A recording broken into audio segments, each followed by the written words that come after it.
Ernest Hemingway, 1899 to 1961. Throughout his adult life, Hemingway rose early at 5:30 or 6 a.m., woken by the first light of day. This was true even when he had been up late night drinking the night before. His son Gregory recalled that the author seemed immune to hangovers. My father would look great, as if he'd slept a baby sleep in a soundproof room with his eyes covered by black patches. In a 1958 interview with the Paris Review, Hemingway explained the importance of those early morning hours. When I'm working on a book or a story, I write every morning as soon after first light as possible. There's no one to disturb you, and it is cool or cold, and when you come in, your work is warm as you write. You read what you have written, and as always, stop when you know what is going to happen next. You go on from there. You write until you come to a place where you have just your juice and you know what will happen next, and you stop and try to live through until the next day when you hit it again. You have started at 6 in the morning, say, and may go on until noon or be through before that. When you stop, you are empty, and at the same time, never empty but filling, as when you have made love to someone you love. Nothing can hurt you, nothing can happen, nothing means anything until the next day when you do it again. It is the wait until that next day that is hard to get through. Contrary to popular lore, Hemingway did not begin each session by sharpening 22 number 2 pencils. I don't think I ever owned 20 pencils at one time, he told the Paris Review, but he did have his share of writing idiosyncrasies. He wrote standing up, facing a chest-high bookshelf with a typewriter on top, and on top of that, a wooden reading board. First drafts were composed in pencil on onion skin typewriter paper laid slantwise across the board. When the work was going well, Hemingway would remove the board and shift to the typewriter. When he tracked his daily word output on a chart, so as not to kid himself, he said, when the writing wasn't going well, he would knock off the fiction and answer letters, which gave him a welcome break from the awful responsibility of writing, or as he sometimes called it, the responsibility of awful writing. Oh, hello there. I didn't see you come in. Welcome to Bitcoin Talk Show. How's it going? My name's Thomas Hunt. We've got some exciting stories to tell you about today. Let's just get right into it. Today is Sunday, July 1st, 2018. Here's what's happening today in Bitcoin. Bitcoin jumps back above 6,000 on Saturday. The weekend is offering some respite for Bitcoin investors. The bellwether of the cryptocurrency world rose 8% to 6,360 as of 11:23 a.m. in New York on Saturday, according to Bitstamp prices. The gain, which comes after the digital asset crashed through the $6,000 threshold last week for the first time since February, means the token has still lost around 2/3 of its value since reaching a record high of nearly $20,000 in December. Saturday's rise marks a pause from the jarring decline through most of 2018. It follows the increase of more than 1,400% last year as Bitcoin exploded onto the mainstream.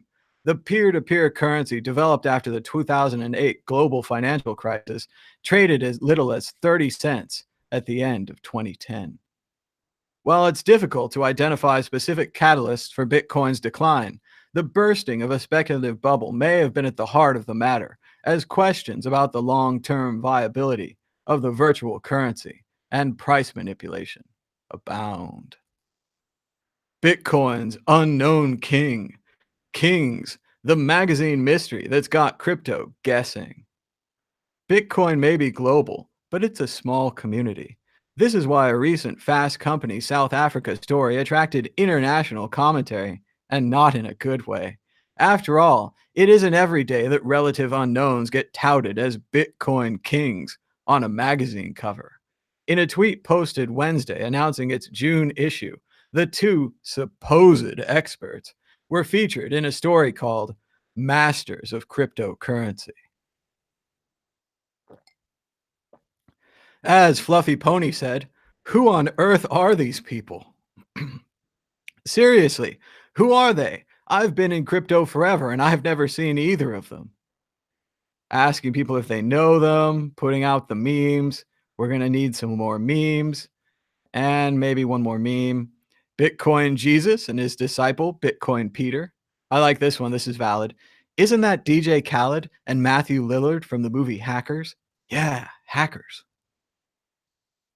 Good guys rollerblade, bad guys skateboard. Hackers. Children of the 90s rising up against children of the 80s. Hackers. Angelina Jolie. Hackers. See the movie Hackers, 1995. Should be ashamed of yourself. Who are these clowns? And what have they done for the actual benefit of the crypto community? Let me guess. F all. Can I get the 10 minutes of my life back from reading this thread? It's the crypto Twitter stream that keeps on giving. Apparently, they're from a company called Crypto Gold. And you guessed it, Crypto Gold recently launched a gold backed crypto coin named the Crypto Gold Coin. Good stuff. Whoever threw this scam together isn't very sophisticated. They're holding an Antminer A3 Blake 2B miner for SIA. And the title says Bitcoin Kings. I agree. Bad story, bad title, and who cares about gold tokens? Yawn. Has Bitcoin entered the doom loop? Or has the popular cryptocurrency, which has plunged in value, finally begun to stabilize? Isn't that a great headline? It's practically like a Economist, right? It's got that taste of all the weatherman, right? Where you're like, wow, she said it's dying and she said it's alive at the same time. And the price is down and blah, blah, blah. And we talk to some people that we think are important, but no one else thinks they're important. And what does he say at the end? Price swings are fun for speculators, but of no use to ordinary people trying to purchase t-shirts or drugs, more likely, online. Ooh, bury the knife deep, Vanity Fair. Bring back that Silk Road Bitcoins only for drugs argument. Love to see it. Let's see it again. Welcome to our 100 viewers. Be sure to thumbs up this video. Do you know you can like videos for free? And liking videos helps YouTube recommend them to other people because they're like, hey, that's a pretty good video. Other people might like it. Bitcoin price weekly analysis. BTC/USD showing recovery signs. Bitcoin price made a short-term low but near $5,800 and bounced back against the US dollar. There was a break above a key bearish trend line with resistance at 6,280 on the 4-hour chart from Kraken. The pair is currently trading with a positive bias above the $6,000 support area. They say Bitcoin may extend the gains towards 6,500 or 6,600. Three things that are holding Bitcoin prices down. Let me guess. Mainstream media, and mainstream media. Let's see. We're waiting for the Lightning Network, the technicals. Sure. So a bunch of lemmings are following a bunch of lines on a chart, and the ICOs. So nothing to do with Bitcoin is holding Bitcoin down. It seems like it's the mainstream media. People have some political views in the chat. Good stuff. Bitcoin has fallen to its lowest point since November and will probably be totally wiped out. I love it when they say that. Totally wiped out. The Independent says that the Bitcoin price will go to zero. Great stuff. Let's see if they have more about why it will go to zero in their very small text and their bizarre half-page article. What can we sensibly say? Well, sensibly, you could say that you don't know anything about Bitcoin and that no one knows if the price will go up or down. But blah, blah, blah, money in particular, cryptocurrencies are nothing new. Venezuela, what's behind Bitcoin? What's behind the dollar? Ask questions about yourself. Read about the dollar. Read about the Federal Reserve. Understand how money is made by loaning it out. And understand that banks don't even have any money. They have no reserves. Warning, Bitcoin hackers are monitoring over 2.3 million Bitcoin addresses. Well, duh. Bitcoin is good money. It's something worth having. Therefore, the hackers want it worldwide.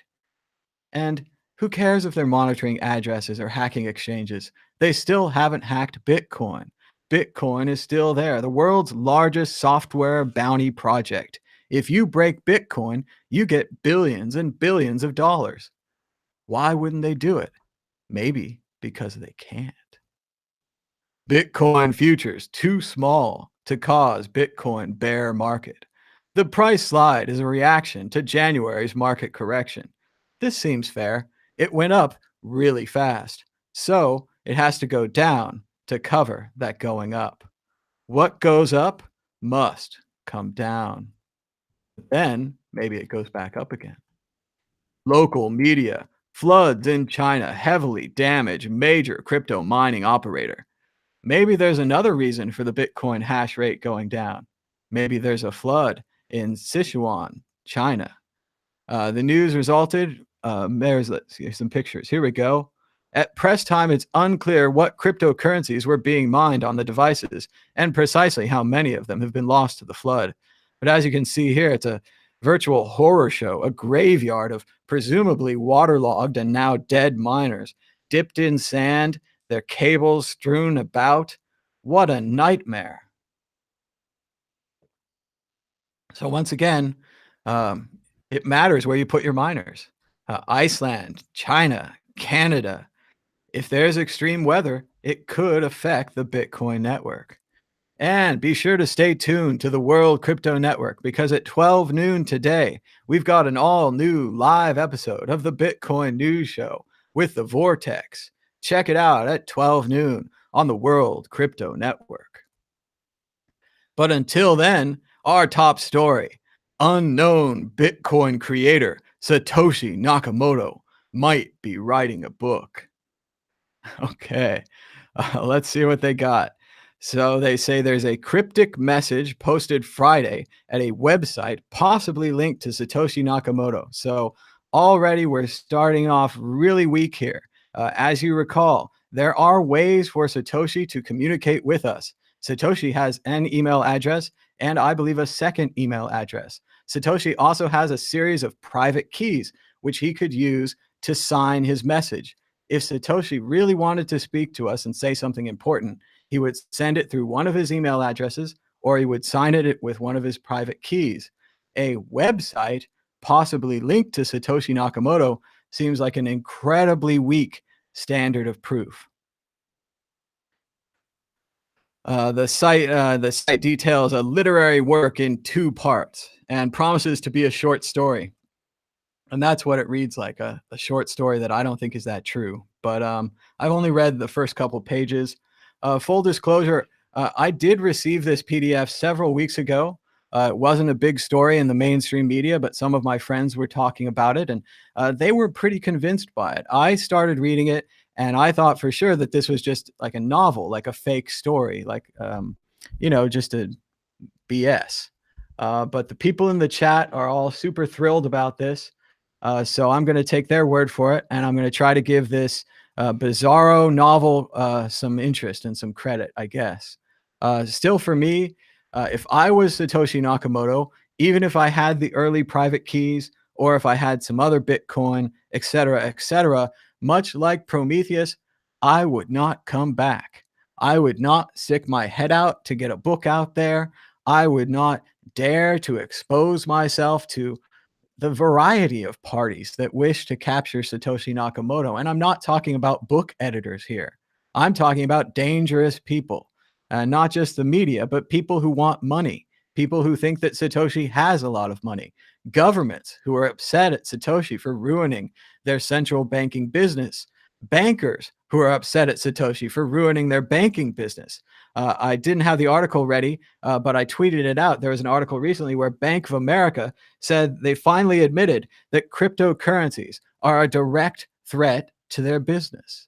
Therefore, if you worked at Bank of America and you still want to have a job, oh, it would be a great thing if you could get Satoshi and stop him or take his money or something.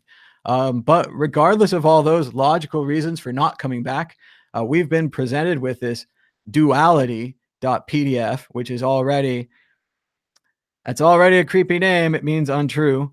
It's from NakamotoFamilyFoundation.org, which I'm presuming is the website that they're claiming is linked to Satoshi.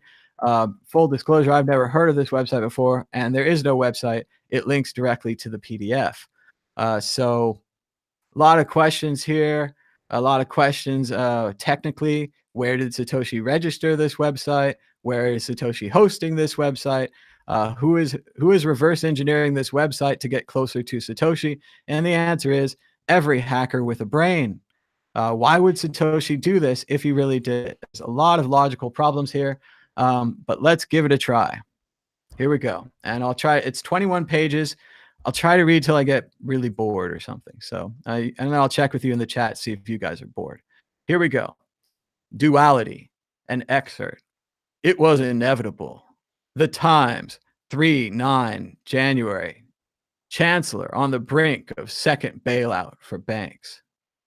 I think the question that is most often brought up about Bitcoin is why?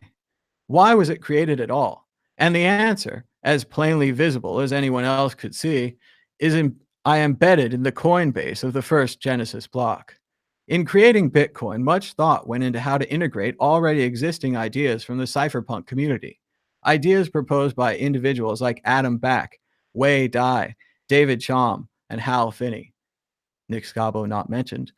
David Chaum preceded me by almost 20 years, but with his paper, Untraceable Electronic Cash, he explored the possibility of anonymous transactions using a number of cryptographic protocols.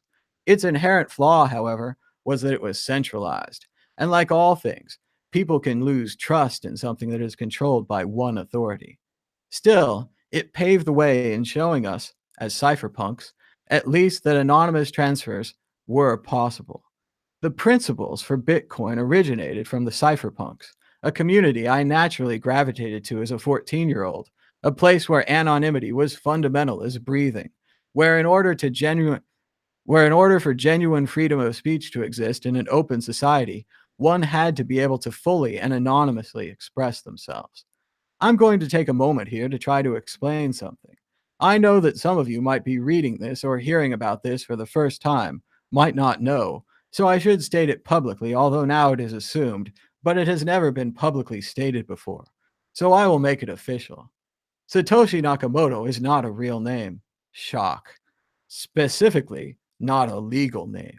It is primarily the essence of thoughts and reason. I wanted the most common name, which I knew no one outside of Japan had any recollection that Satoshi Nakamoto was the equivalent of John Smith. It took a long time for the public to come to this conclusion, but most with direct access to me had figured it out long ago. Moving on. In April 2009, when Mike Hearn first emailed me asking about the project, for all intents and purposes, Mike appeared to me as someone who knew what he was talking about, but nonetheless was eager to learn new things. His curiosity piqued me as someone inquisitive, asking me whether Bitcoin was based on one global chain or many, which now most would refer to as the blockchain, a word Satoshi Nakamoto never used in the white paper.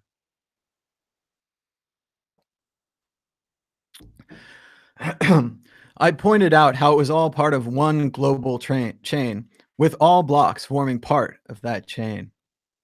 I don't think anyone knows this, but the word blockchain did not come into play until after the fact. I think I just said that. Pre-Bitcoin, it was referred to as the time chain. That is because it wasn't about the blocks in the beginning, but rather about time, specifically the precise intervals of time upon which the blocks were released, before they became hard-coded to the rest of the chain. In the finalized version, version 2, this was changed to blockchain as it became more obvious to me that blocks were the underlying element linked in the chain, not only through time. That is how the public would perceive it, at least. You see, Bitcoin, the one you see, the one you have bought or sold coins from, is actually version 2. Similarly, the word fork didn't come into play until after the fact either. Pre-Bitcoin, this was called the branch point. Mike also brought up issues of scaling, and in references to his concerns, I use the example of the Visa network, which at the time handled 15 million transactions a day and now handles roughly 10 times that. Bitcoin was already able to scale much larger than this, or so I thought. Bitcoin is able to supplant centralized networks in various ways. This is why some incumbents feared Bitcoin, but it is not because of the wow factor, but because of the network advantages. In terms of speed and security, Bitcoin was superior. Here was, for the first time, a distributed network of nodes that validated one immutable record, the blockchain, which in this case happened to be a form of currency. Even if one of these nodes came down, the chain would still continue as it was. I want to state something that I'm sure Mike will agree with me on, and that is that Bitcoin started as a thing like most things do, a love, an idea, a dream. You see, Bitcoin is just one of the few that made it, and it is quite clear to me now why. Bitcoin started off as a very small project on SourceForge, with small but potential for grand ambitions. What I mean by this is that Bitcoin is just one of the tens of thousands of projects. It was not special in this regard. Why did it succeed? I attribute it to a few factors. I view the fact that something like the blockchain, which had already been done in a similar fashion but without much fanfare, was not the prime reason. Rather, it was because of the very nature and premise of Bitcoin. Here, for once, was this idea that you could generate your own form of money. That's the primary and sole reason, is because it was related to this thing called money. It wasn't about the proficiency of code or the novelty.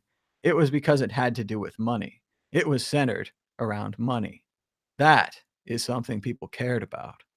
After all, plenty of projects on SourceForge at the time were just as well coded, well maintained, if not better, by teams, and even if someone else had created the blockchain before me, had it been used for something else beyond currency, it probably wouldn't have much of an outcome. Well, at least whoever the new fake Satoshi is, he doesn't like blockchain database projects. I will put this into effect. Look at the projects using the blockchain today and which are the most successful, which are the most popular, most utilized. All of those that center around money. So it is by no surprise that Bitcoin took off the way it did, at least not now. But for the last decade, it was hard to reason why it succeeded when other projects had not. I refer to the thousands upon thousands of projects that preceded it and have since surpassed it. Back on topic. I was referring to Moore's Law. I really did believe that computers would be equipped with hardware that by the time I write this would be 100 times faster than it was 10 years ago. I was wrong. In truth, hardware did not advance as quickly as I had anticipated and actually did me a disservice. I learned then not to speculate on the future because you usually get it wrong. Doesn't sound like Satoshi's a fan of chart reading either.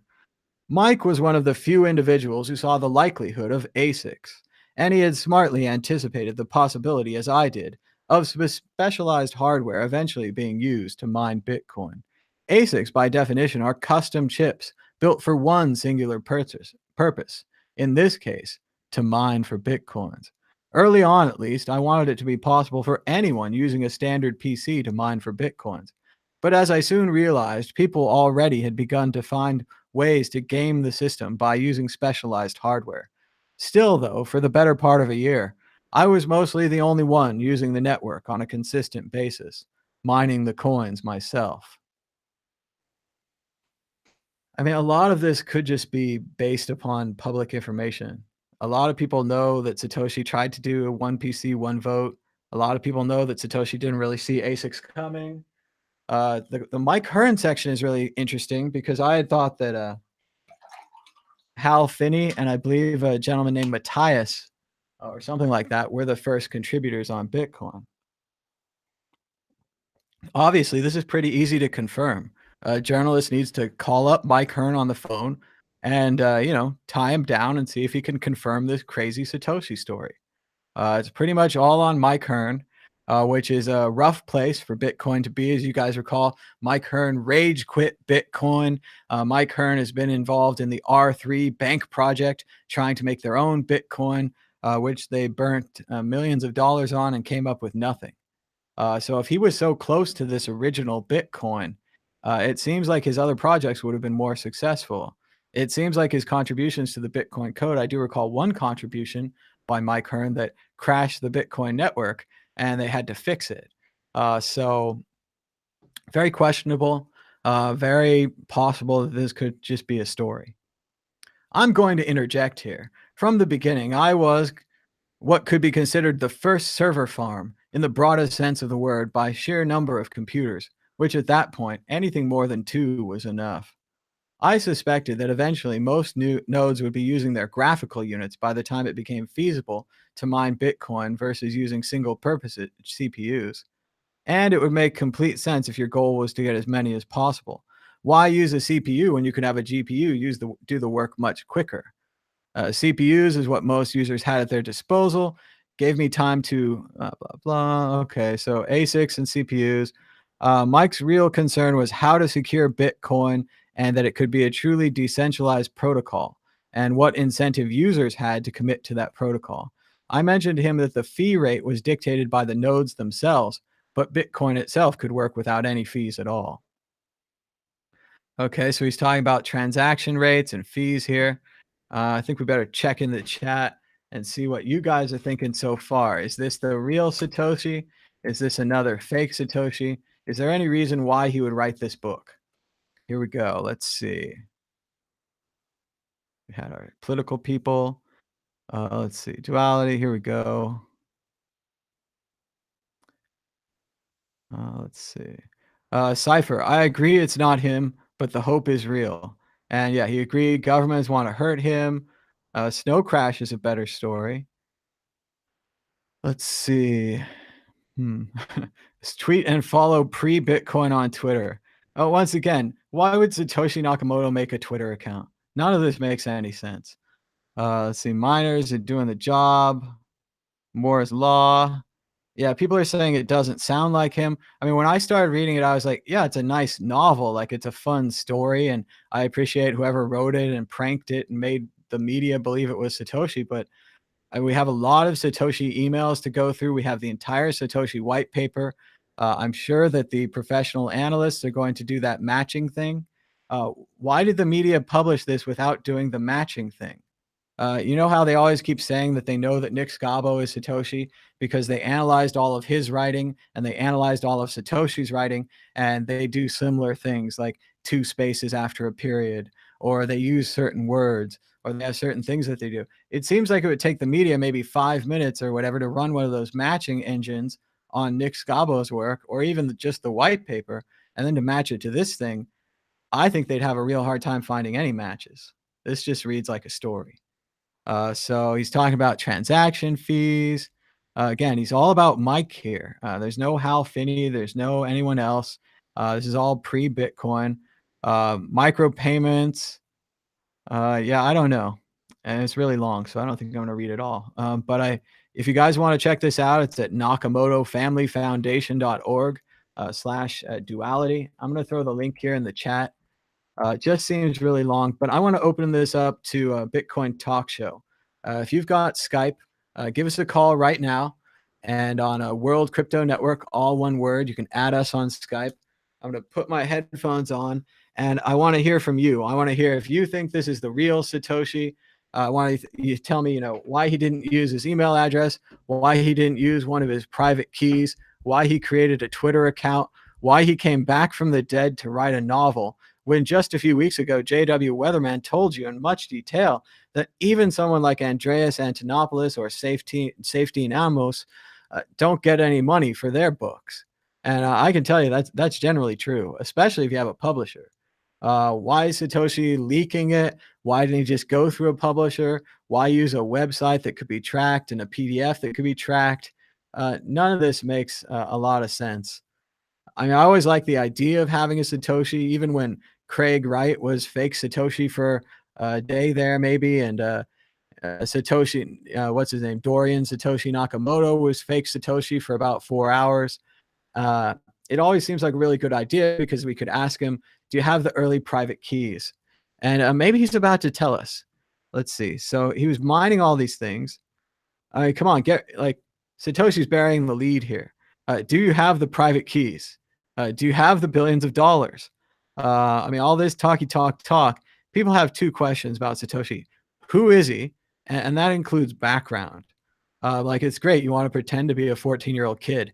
But come on, man. I don't think that anyone ever guessed that Satoshi was not college educated, that he was not an upper level mathematician type, computer science type character. That's why when Craig Wright came out with it, it kind of made some sense. The guy had multiple doctorates, perhaps real, perhaps not real. The guy talked about, well, when I first saw Craig Wright, I saw him over a video conference at the Las Vegas Bitcoin Investors Conference. And he was being interviewed by Michelle Seven, and she was pretty much setting him up with softball questions. And he said that he had this amazing server farm and that he had simulated Bitcoin on his server farm. And it sounded really convincing because who else would have a tremendous server farm? Satoshi Nakamoto. Of course, the follow-up question is, what happened in your simulations? Like, how did the scaling go? And irony of ironies, I don't know that he's ever talked about it, but now he supports the Bitcoin Cash project, which, as you all know, has no plans to scale. They're just going to keep doubling the block size until they fill up the entire world with blocks. It's a terrible idea. So I'm not so sure about this. Let's see what else is going on. Okay, so he's talking about the block reward. Again, all of this, if you work backwards and you're a clever fiction writer, you can just explain parts of Bitcoin and pretend you invented them. The block reward is well, also, how old is this? It says the block reward is 50 BTC. This could be 4 years old. This could be ridiculously old. I don't know that the media has even done any kind of age analysis on this. And once again, they need to do the syntactic matching thing. If I thought I could do it, if there was a website where I could throw in some papers by Nick Scabo and throw in this paper, I think I would. I don't know if it's that simple. It might be more specialized software than that. But whoever does it needs to do it, because I can't read this whole thing. And I agree. Satoshi, don't show up in a bear market and don't move your coins. Come on, man. I mean, yeah. So, and this thing had been floating around for a couple weeks now, and the media covered it. It was in Bloomberg. Bloomberg just trying to psych everybody up about Bitcoin. Remember, if Satoshi comes back, he might move the original coins, which would be a disaster for Bitcoin. They're asking in the chat, how do we know that Satoshi isn't CIA? Well, how do we know that he isn't NSA or anything else? We don't know. Many people have posited that Bitcoin could be a government project gone wrong, that they created it internally and they were working on cryptocurrencies and one of them leaked it under the name Satoshi. On the other hand, it could be a government project gone right. They're trying to track everyone and trick everyone into using a digital currency for their own means and their own benefits. And at the last moment, the government shows up and claims the original keys, and suddenly we have a new central bank, just like the old central bank. It's a little conspiratorial and maybe, but it's not ridiculous. It's not ridiculous. Somebody smart invented this thing. Somebody smart combined these things together and to make this. Remember, the work of Satoshi here, while it claims to be by a 14-year-old gentleman, could be done by a lot of people. It's mainly a matter of synthesis, right? You have Adam Back's work, you have Chom's work with digital cash, Nick Scabo's work. You kind of take all those works together and you make a new work. Similar to the way that Linux took the work of Richard Stallman, put that together, came up with a Linux operating system, but really it was all Stallman's tools. If Stallman didn't build all those GNU tools, there would be no Linux and Linux. And the same way, Satoshi owes it to all these other people. So very strange story here from Satoshi. But you can give us a call now on Skype at World Crypto Network, all one word. I'm going to type it into the chat in case you don't know how. Now we're getting caller. Hello, caller. You're live on the World Crypto Network. What's your name and where are you calling from? Hey, Thomas. It's Sean from Pasadena. Hey, Sean. So first things first, what do you think about this new Satoshi novel? Well, I think when you said it's not ridiculous for this to be a government project, um, I'm kind of with you on that, because when they asked Ben Bernanke at a Senate hearing what he thought of Bitcoin, he didn't exactly dismiss it. That's true. What else do we have, though? I mean, the government would have to wait an awful long time. They'd have to keep a lot of secrets. It's very difficult for the government or any group of 3 or more people to keep secrets. Okay, I guess you just squash that theory. Well, no, I mean, we wanna believe it. I mean, there are some other government secrets that we all know about, bad things that happen on Tuesday, we're not supposed to talk about. But, no, I mean, it's an interesting thing. What do you think about the novel? Do you think that Satoshi wrote this novel? What do you think? No, like you said, he could have gone through other outlets, and it kind of It reminds does. me of the OJ novel. If he did it, you know, Yeah, I read that one when it came out too. They pulled the book off the market, and just like this Satoshi paper, I downloaded a PDF and read the whole thing. The real kicker on that one is about 10 years later or whatever, they released the interviews from that book where they did video interviews to promote the book. And I think OJ makes one of those Freudian slips where he's trying to describe it in the third person, the killer moved through there. And then he says, like, I move through there right? or something like that. And he totally exposed himself. So there's a lot of risk here for Satoshi to expose himself. Don't you think? He's giving us all this information, allegedly his writing style. He's just to come up. It's just, you remember the movie Usual Suspects? Yeah, with Kevin Spacey.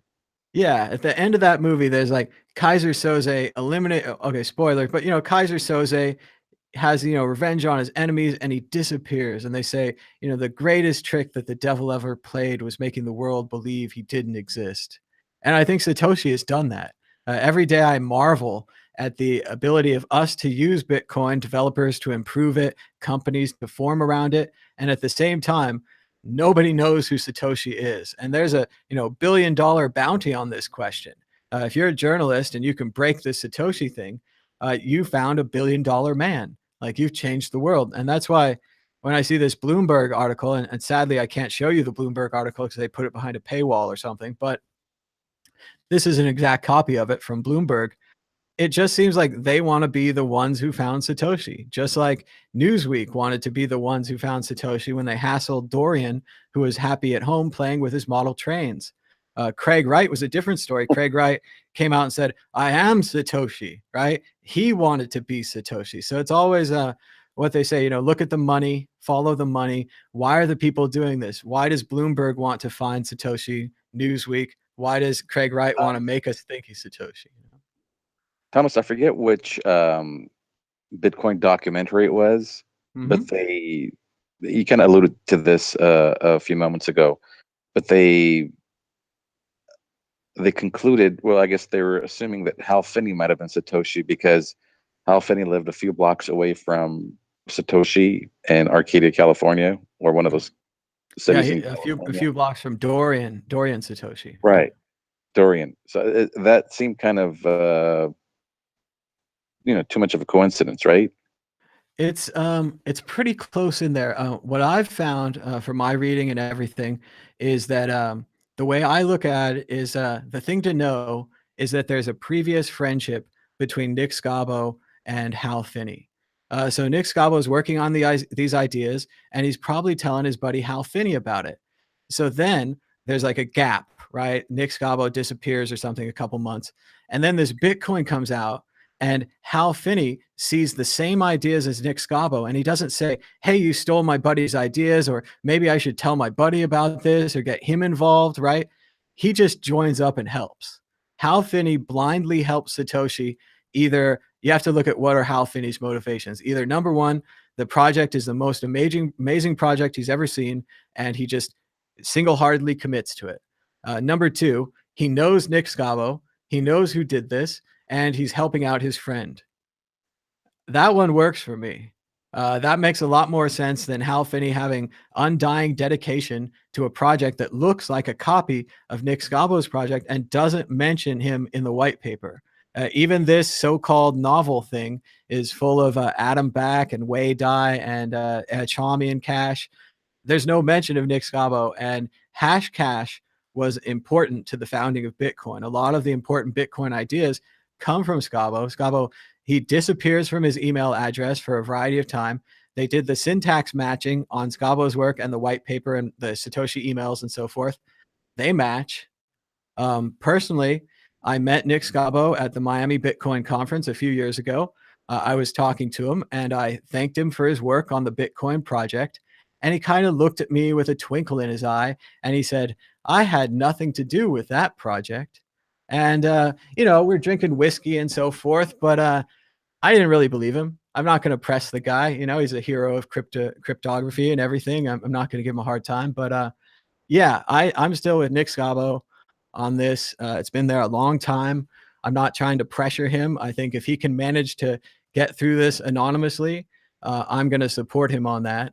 And I support the anonymity of Satoshi. And like everyone's saying in the chat, if Satoshi came back, it's probably a bad thing for all of us. We're going to find out if he can move his coins. We're going to find out what the government's going to do. We're going to find out what the corporations are going to do. And also remember, there's always a third party out there of potential criminals who would want to seize Satoshi as well. So it's a very dangerous world for Satoshi. You have to wonder why he would come back to publish a book. Thomas, if Satoshi moved his coins, there'd be some market turmoil for a little bit, but then it would settle and then Bitcoin would still be Bitcoin. It's tough to say. I mean, certainly, like I don't know, market turmoil for you, for me, something different. I feel like there would be huge drops. All kinds of people would lose their faith because they'd worry, what's he going to do with these coins? Is he going to sell them? And if he's going to sell them, I've got to sell mine first to get ahead of that. Obviously, Satoshi's not going to buy more coins, so it's not going to help us out of the current bearish scenario. The media is going to have a field day. The media would go nuts if those coins moved, especially if they were sold for cash. Right now, I like to think of those coins as the inherent value of Bitcoin. People always say Bitcoin has no inherent value, but by setting up these early, imagine them as columns. Each full block of Satoshi coins is a column and a big row of columns holding up the base of Bitcoin. And you know how the price could always go down to a certain point? Well, at a certain point, those coins are still there. They talk about hodlers of last resort. Satoshi is the number one hodler, right? Never moved his coins, has a bunch of full blocks full of 50 coins, virgin coins, right? Even more valuable than normal Bitcoin because they haven't been used on the network. They're not tainted in any way. You can really use those coins. If he moved those coins, he's taking the pillars out of the foundation of Bitcoin. And I agree, technically, Bitcoin's still good.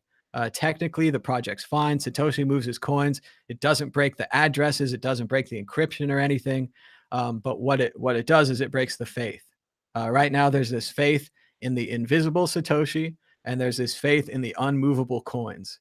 And if either of these two things go down, there's less reason to have faith in Bitcoin because, one of the problems with Ethereum, or maybe even Litecoin, but mainly things like Ethereum, who have a centralized founder, who have someone that's in charge of the code, and that they have someone to go to roll back the code, which they did. Bitcoin has nothing like that. So even if a government came and said the entire United States is in danger, this money's going to a terrorist, we need to roll it back, we need to stop the chain, there's no one to go to. And I don't even know if Satoshi has those powers. I suppose if they gave him back repo access to the Bitcoin repo, he could put code in to roll back Bitcoin and prevent that transaction. Remember, Gavin Andreessen said that if Satoshi came back, he would give him his keys. And then Gavin was fooled by Craig Wright. And then the other Bitcoin developers said, Gavin, we're taking your keys. So it's very dangerous if he gets repo access. Because we really don't know who he is, and this novel is not enough proof. Signing a private key. Once again, if Satoshi wants to prove who he is, or if you want to be really conspiratorial, if Satoshi wants to prove that he's got the original computer or he's got the original keys or whatever, he could sign that message with his key. It's always been possible. He did it in the past. He doesn't do it anymore. And yeah, that's why I don't think this is Satoshi. All right, Thomas, thank you. And as a side note, I know you're a big fan of movies. Mm-hmm. Did you check out Upgrade, a movie about the dangers of AI? Not as good as Ex Machina, but it was a good popcorn flick for No, those of us. I haven't seen that yet. I'll check it out. And also, I know everyone's gonna get mad, but I don't think I've seen Ex Machina yet. It's on my list. There's some like big sci-fi ones that I just haven't seen. I haven't also seen the one I don't know, like Interstellar or something. I don't know. Yeah, Sometimes they but Ex Machina is like, I mean, for a guy like you who's into books, literature, and movies, you got to watch that Ex Machina. all right, I'll write it down. And I'm aware of it. It's like a hole in my catalog. But yeah, I've got to get it filled and get it in there. Also, I need to watch the last couple seasons of Black Mirror. I stopped on that, but it was amazing too. So, but thank you so much for the recommendation. I appreciate it. All right, Thomas, thank you. Bye bye. All right, bye-bye. And give us a call anytime. And we had another person trying to call in, but the line is open now. So if you'd like to give us a call on Skype at World Crypto Network, people in the chat are talking about sci-fi movies. I like this. They like Interstellar. They like Ex Machina. I think the last really recent sci-fi I saw was probably uh, Gravity. Gravity was one of the recent ones I saw. Nice effects, not a great story. I would not want to be sent into space with Sandra Bullock. No, thank you. But if you'd like to give us a call right now on Skype at World Crypto Network, we're talking about the alleged Satoshi Nakamoto novel. I feel a bit of competition here. Do you think he's trying to take me down? I'm working on a novel as well, although if Satoshi says this is the first half and it's 21 pages, the second half's also 21 pages. That's an awful short novel. Even my so-called novella is at least 100 pages, you know? Oh, we're talking Westworld in the chat. Yeah, I got the first season under my belt, but I didn't start the second season, and now I know it's waiting out there for me, and I could just watch it straight. Great show. I also like the original movie too. Go check out the Westworld movie. Kind of a fun, interesting. Certainly not as it's not as big a taker, but it's like a fun 70s version of the idea. More about animal electronics than like really accurate looking humans, but it's got a whole cowboy thing. They're also talking about The Expanse. Hello, caller. You're live on the World Crypto Network. What's your name and where are you calling from? Talking about The Expanse. Oh, gotta turn your speaker down. Caller, you're live on the World Crypto Network. What's your name and where are you calling from? Oh, we dropped him. All right. Well, be sure to turn your speaker down or have some headphones if you want to call in. Remember, this isn't like a big media talk show. We kind of just put you right on the air here. So, yes, AP Bio. I love AP Bio. I watched that in like a day. Hello, caller. You're live on the World Crypto Network. What's your name and where are you calling from? Hey, Thomas. Good afternoon. Calling from France, Paris. It's Ricardo. Hey, Ricardo. How's it going? What do you think about this new Satoshi novel? The novel sounds great. I'm actually just interested when a movie is going to come out. I was just thinking in my mind, are there any Bitcoin or cryptocurrency movies that I haven't thought of recently? Well, there's been a talk of a couple. Alex Winter, who is I'm going to screw it up. I think he's Bill from Bill and Ted. He might be Ted though. He's Bill. Okay, so yeah, he's Bill S. Preston Esquire, and he's actually turned into quite a documentarian. And he did a great documentary about the Silk Road. And I think he's working on a script or a screenplay or a movie about the Silk Road. Also, the Coen brothers, legendary, amazing filmmakers, pretty much my top three for sure. They're working on one, and I would love to see them do a farce about the Silk Road with bumbling FBI agents and a kind of pie in the sky moron version of Ross Ulbricht, and just kind of a comedy of errors, but at the same time showing how the technology allowed this kid to make the government look stupid. I think that would be a good movie. I don't know if that's going to happen. And then I do think that as far as if you want to read the screenplay of what the first big Bitcoin movie will be, it's that Wired article about the Dread Pirate Roberts. There's a Wired article out there, and it talks every little detail, and it's already written like a movie. And I think that's where I would start for the Bitcoin movie. But you're right, with this one, we could show you a story of Satoshi Nakamoto at 14 years old creating Bitcoin. That would Green be light great it. to see Green that. light. It'll be interesting how they play it too. If they play in 4 favor 4, or it's like this big bad thing that's going to disrupt the whole peace in the world that doesn't exist, I guess. You got to imagine it'll be something like The Social Network, where this kid That's what I was kind of just creates thinking. something in his dorm room, and it gets out of control. And you know, same kind of thing. This guy, I think you show him as kind of a, because at least in this version here that we're reading, he doesn't expect Bitcoin to be a big thing. But why is he so focused on his anonymity? He talks about being on this crypto mailing list, but then he's like, Adam Back, Chom, Wei Dai. These are all real names, or at the very least, real aliases and people that we're aware of, right? Satoshi is the only one here still wearing a a mask or whatever. So. Well, I was just watching a movie. Sorry, excuse me. It was in a movie. It was actually a documentary. I was just watching a documentary a while back, and it was about when who stole Windows, the idea of Windows, and it was about Bill Gates and the guy from Silk Road. I can't remember his name. Who I can't remember his name, but anyways, the idea of MS DOS. You know, the idea of having a system that all computers could be just put onto versus like, because you guys were talking about Apple and Linux yesterday, and I was like, oh god, I remember when I used to run MS DOS when it was actually MS DOS instead of just Windows. You'd have to run it through DOS, and Sure. DOS actually was this. It meant it's like Disk something. operating system. Yeah, but before that, it was actually meant something else. It meant like something. It was a really dumb name, and they changed it to that because it was like, we'll just got it. We have to keep DOS. It's already been, that's what it is. Mhm. And yeah, it's just like the social network and Windows and like the Apple came out after the IBM was going to put their thing out, and Sure. all these things literally were being stolen from each other by the same group. And I feel like crypto is Bitcoin Cash kind of has already done that, in a sense. And no one's told the story, I guess, in a sense that, the mass can see it. But people Mhm. who are in the space know that. Just like when IBM came out, and my parents worked with Bill Gates and stuff when they were working in the industry.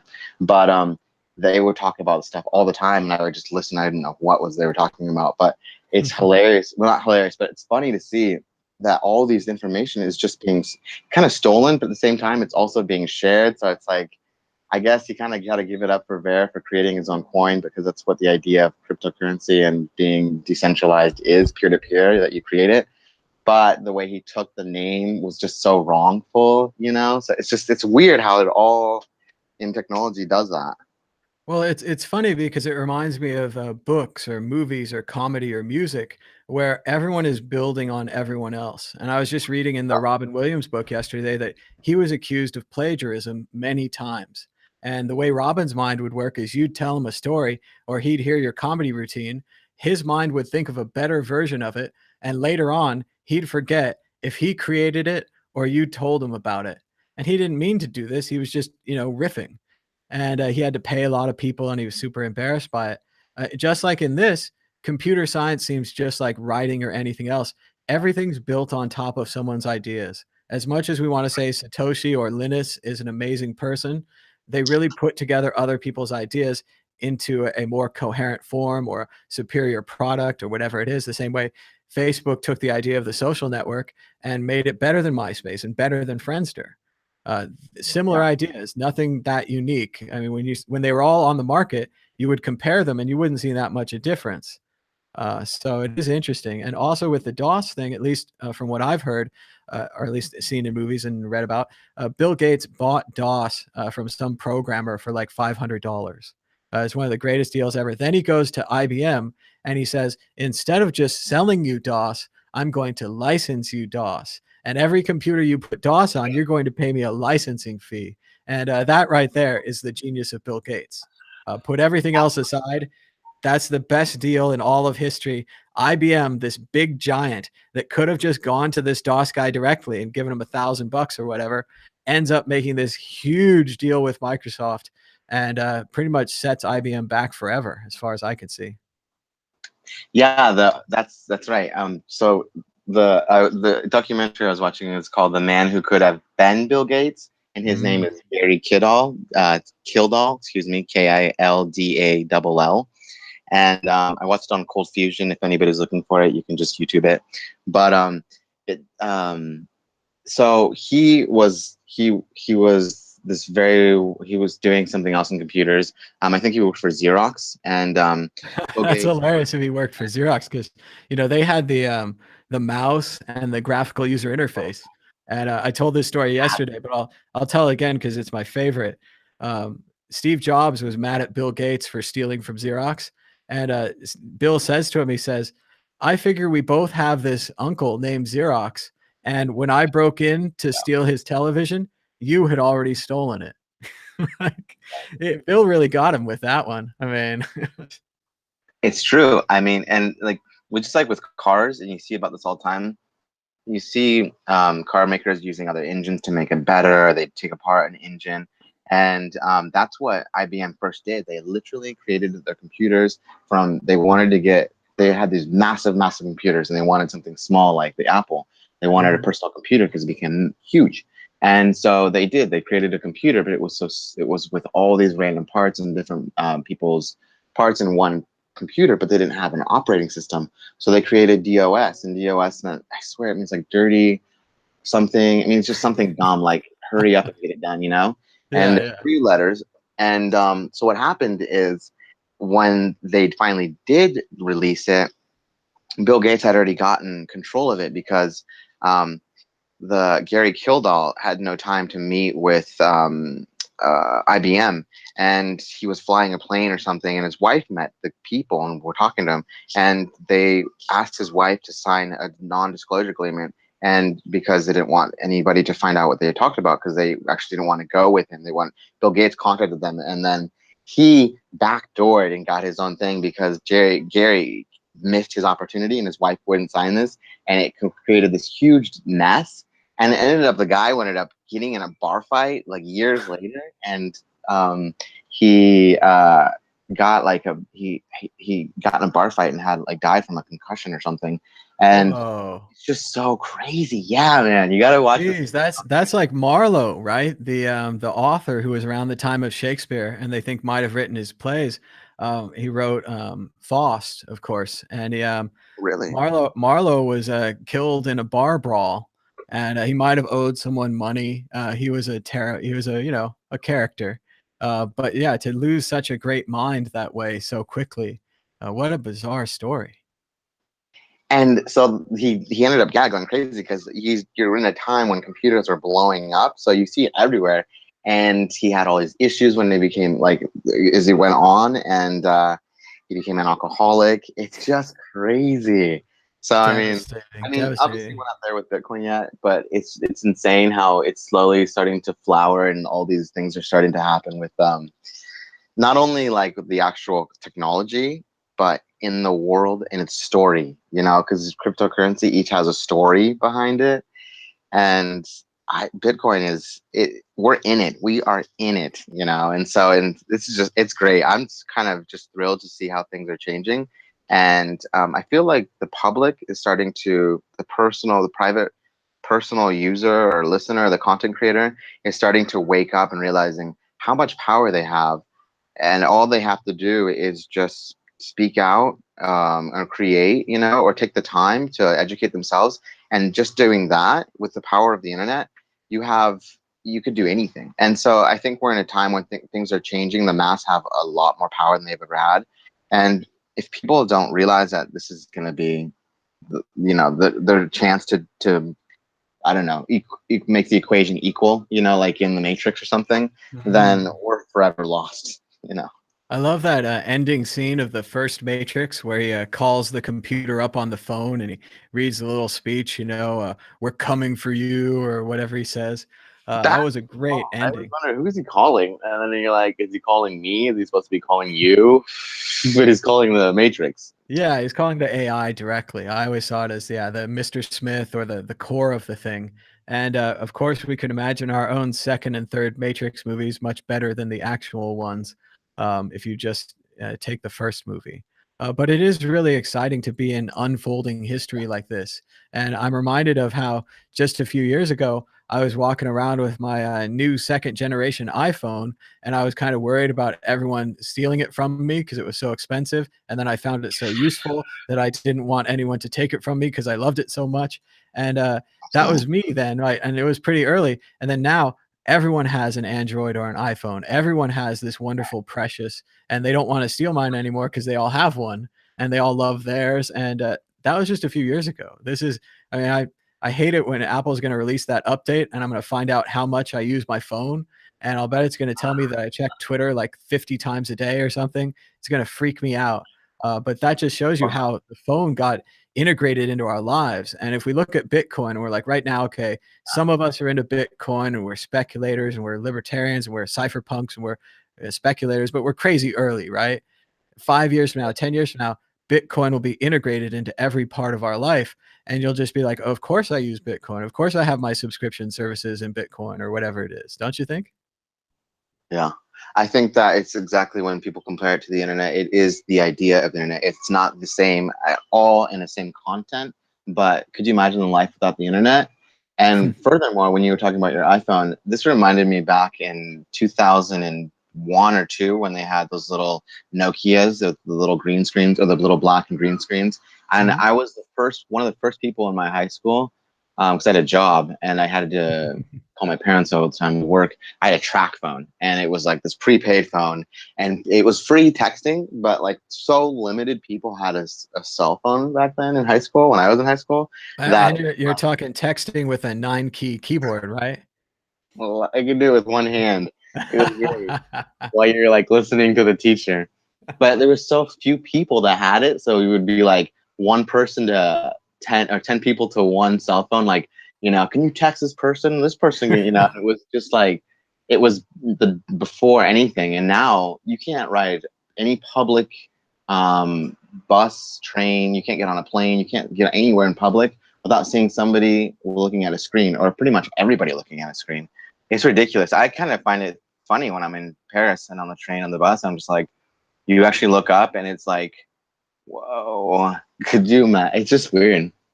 It's a little terrifying. I remember, like you're saying, yeah, I used to have a pager back in the day. That was pretty high technology. And the other thing I had was I had my portable CD player, and I had all kinds of trouble with skipping and stuff because you'd walk around, and eventually they put memory in them, and it would pre-buffer some of it so it wouldn't skip. But I had my CD player and my like 5 or 10 CDs with me all the time. I was listening to my headphones pretty much all the time. And looking back, I don't think it was that good a thing. But what's so interesting is that I've just seen society follow me. Antisocial high school kid listening to music all the time has become everyone in the world listening to music all the time. And like you're saying, not only that, the nerds are staring at their screens. And it's not just nerds anymore. It's, women and men and old people, young people, everybody, right? They're all into these screens. And I just look around me, I'm like, my God, these nerds. And then I also have this other thing where back in the day, I used to have a Mac Mini on my television so I could watch computer files on my TV, right? And I looked at it and it was like, everybody has got to have this thing that I have. And now I look at it with Apple TV and Roku and Netflix and all these things. Everyone has it. At every point, I'm a little early on the technology, like Bitcoin. And I was a little late, but I was still a little early, and it just grows. And I'm not saying that I'm predicting it or I'm influencing it or that I'm always right or anything. I'm just saying these technological things, they start off small with this little group of people that just love it, and because this technology is just so sticky, pretty soon everybody has an iPhone, everybody has an Android. It's absolutely true. I think to anybody who's been alive in the last 30, 40, 50, 60, 70 years, it's still alive, listening, you are in this is the teenage years of technology. I think after this, we're going to get so much more technology that's going to be like, you can't even fathom, like the screens that you can like put out in front of you, and it's just like a keyboard, but there's nothing there. It's just a hologram. Or there's just so much out there that's happening right now that, like, if you go to Japan, you get to see these things. But and the technology that's not released. I was watching a documentary on energy, and the fact that we're still using fossil fuels is ridiculous. We should be using things that we can just tap into the air. It's like Nikola Tesla. The whole thing is, it's a controlled op, obviously, with the, you know, how they make things to break within the warranties time, or after the warranties time. I forget what it's called, but it's all controlled It's off. called planned obsolescence. Yeah, there you go. Yep, and it's definitely part of this society and part of capitalism, because remember, it's growth. Like they need to sell you a new iPhone every year. They need to sell me a new computer every 2 to 3 years. All my stuff breaks down and falls apart. It's It goes a back to the cradle light, to, huh? right? Hmm? The light bulb, doesn't it go back to when they first had light bulbs and they would just go forever, and you would be like, oh, well, can't make any money off of this. You know, this is gonna make nothing. So let's make it something that you have to be able to make just the right amount. I mean, economists, people who are financiers, are like, that's what they do. They just balance it all out and say, okay, if you sell this for this much and make it sure it doesn't last this long, you'll be doing good, you know? Yeah, yeah, it's definitely become that way, and a lot of it is because, yeah, like you're saying, they just wanna make more money, they wanna sell you a new widget. It's also been interesting to see this analog changeover.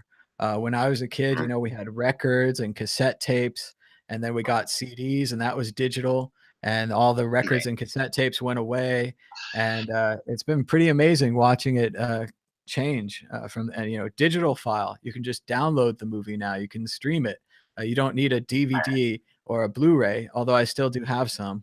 But it's been amazing to see it switch right there. And if you're a kid today, you look at a DVD or a CD or a cassette tape, and you're like, "That's terrible. That's antiquated, awful technology."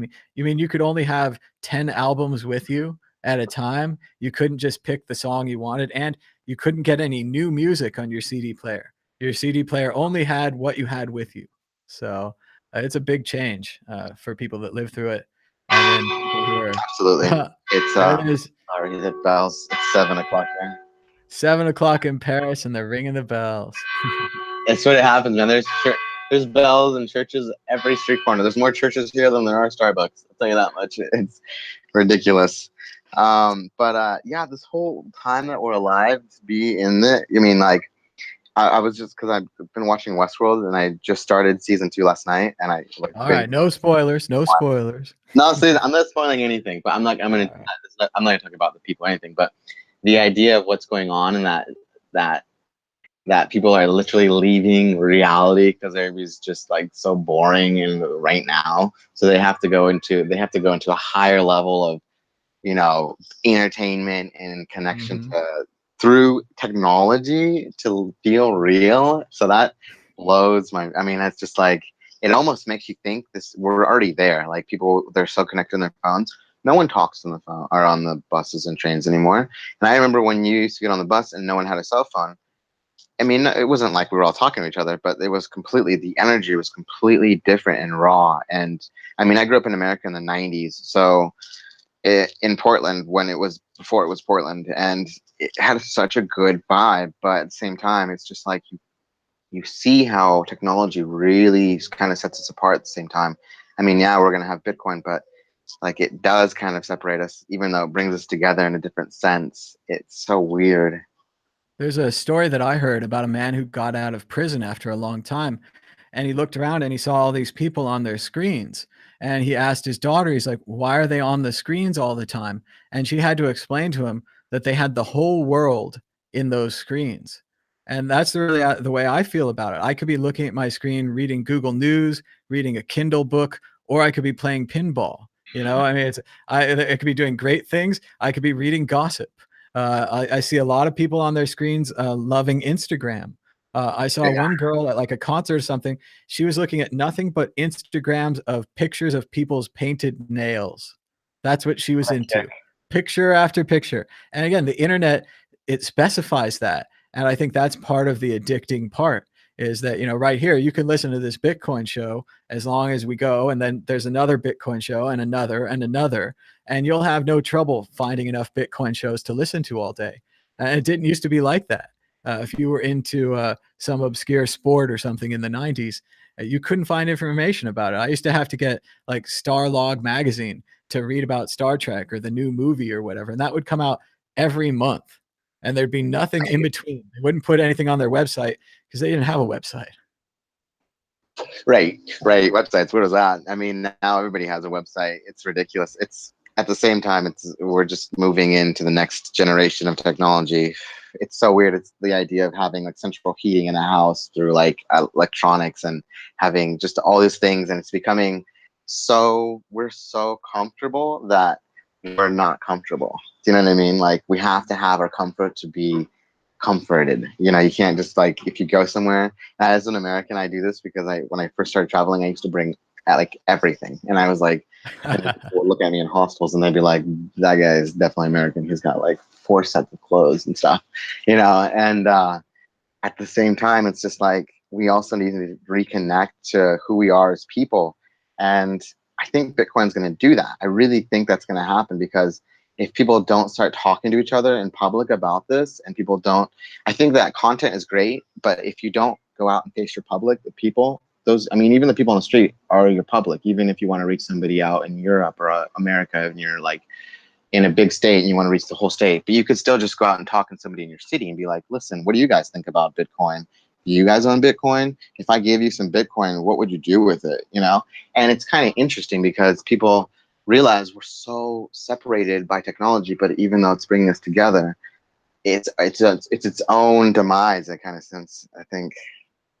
Yeah, I definitely felt that when I was packing for Europe. My previous trips were usually to Burning Man. And as you guys know, there are no stores at Burning Man.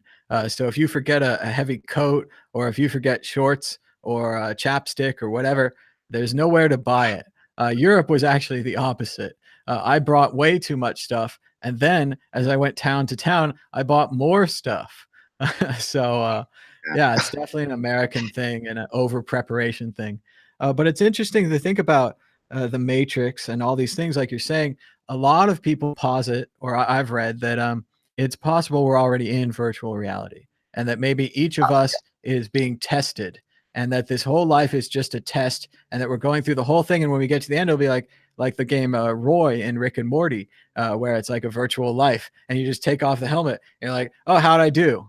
And that's why I think it's important to do good and do good things and karma and all these things, because if we are in a VR and people that take DMT, they all see the same little elves or something, interdimensional elves. And I'm pretty sure the elves back this theory. The elves are like, yeah, we're already in the Matrix. And what I also think about is, remember the Matrix? Unfortunately, I'm going to refer to the second and third movie, but they had that idea where they were like, there's been many matrices before. We're tricking you humans because we're giving you free will, which excites you. But at the same time, you always break our program, right? Like let's say the computers might have even been good. They're trying, like they said in the thing, they tried to create Eden, this amazing world for the humans, but the humans wouldn't take to it. The humans need struggle. And maybe that's what we're doing in this VR world, is we're struggling through this world, and maybe we wake up somewhere else. It reminds me of Westworld. I personally think that media that's put out at that level, that, I mean, talking about movies and even documentaries, and everything has propaganda. It's got its own narrative. Everything that's writing, that's what it's about. It's about having a narrative and having a position on a subject. But I feel like things that are put out on HBO and Netflix and anything that's produced in Hollywood is trying to portray a message, tell a story that's really happening or is going to be happening to the public. And I think just with AI, and they're really trying to, especially in American culture, because it's so connected to media, that, and everybody and the world follows American culture, because in media, anyways, you go anywhere in the world and you just notice it. But what was I going to say? They're trying to tell you guys something, or they're trying to, prepare you for information that's slowly being given to you. And it's just, I personally think that that's what's happening at a higher level of control. And yeah, maybe we're in a matrix, and maybe there have been like many levels are rewritten and we just couldn't do it. But I guess you have to be able to control the power then, I guess. And I don't know how you control the power on both sides and be the person who owns it all. It's impossible, I think. It's very interesting stuff to think about, a lot to cover. But thanks so much for the call, Ricardo, and give us a call anytime. Have a good one, mate. Cheers. Yeah. And you can call us right now on Skype at World Crypto Network. What do you think? Are we in a matrix? Are we in an interactive simulation? And are we creating the matrix? Remember, the point of the Matrix movies is that they created the matrix and then they put themselves inside. And when they get to the end of the matrix, they create the matrix again. So it's not very exciting, but Philip K. Dick had a similar idea, or maybe a nervous breakdown, depending which way you want to go on it. But one day, I hate myself for forgetting the date, but I want to say it was like something like 11/7/74 or something. But Philip K. Dick had this experience where this girl came to his door to give him his medicine, and she was wearing a fish necklace, and it was like the sign of the old cross used to be the fish, because Jesus did loaves to fishes, and he was feeding the world and all that. And this light reflected off of the necklace. And in that moment, Philip K. Dick either had a nervous breakdown and lost his mind, or was contacted by a satellite called Valis. Valis, a vast artificial life something, satellite, was up there, and Valis has been there the whole time. And what Philip K. Dick talks about is that the Roman Empire never ended, and that instead time started moving backwards. And Valis is yes, time started moving backwards. Sorry, I get distracted by the chat. And Valis contacted Philip K. Dick and gave him all this information. Suddenly he could speak Roman. Suddenly he would have these dreams where he saw the real world overlaid on top of Rome. And he believed that after the death of Jesus Christ, time had basically stopped. It started going backwards. Hello, caller. You're live on the World Crypto Network. What's your name and where are you calling from? Hey, Thomas, it's Dan from Grand Rapids. How are you? Hey, Dan. How's it going? What do you think about the Satoshi story? And do you want to contribute to this Matrix sci-fi thing we got going on?